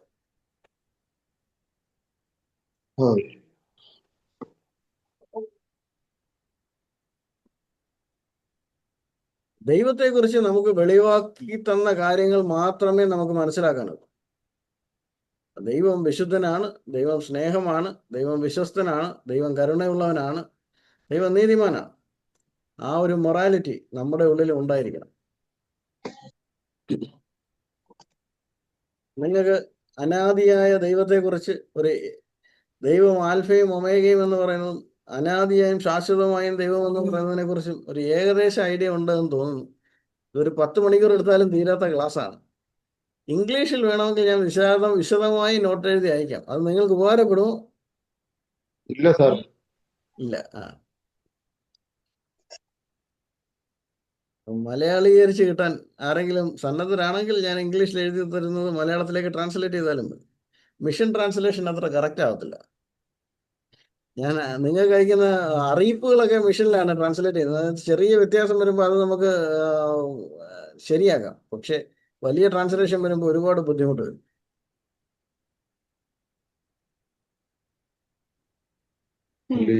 വെളിപ്പാട് പുസ്തകം മുഴുവൻ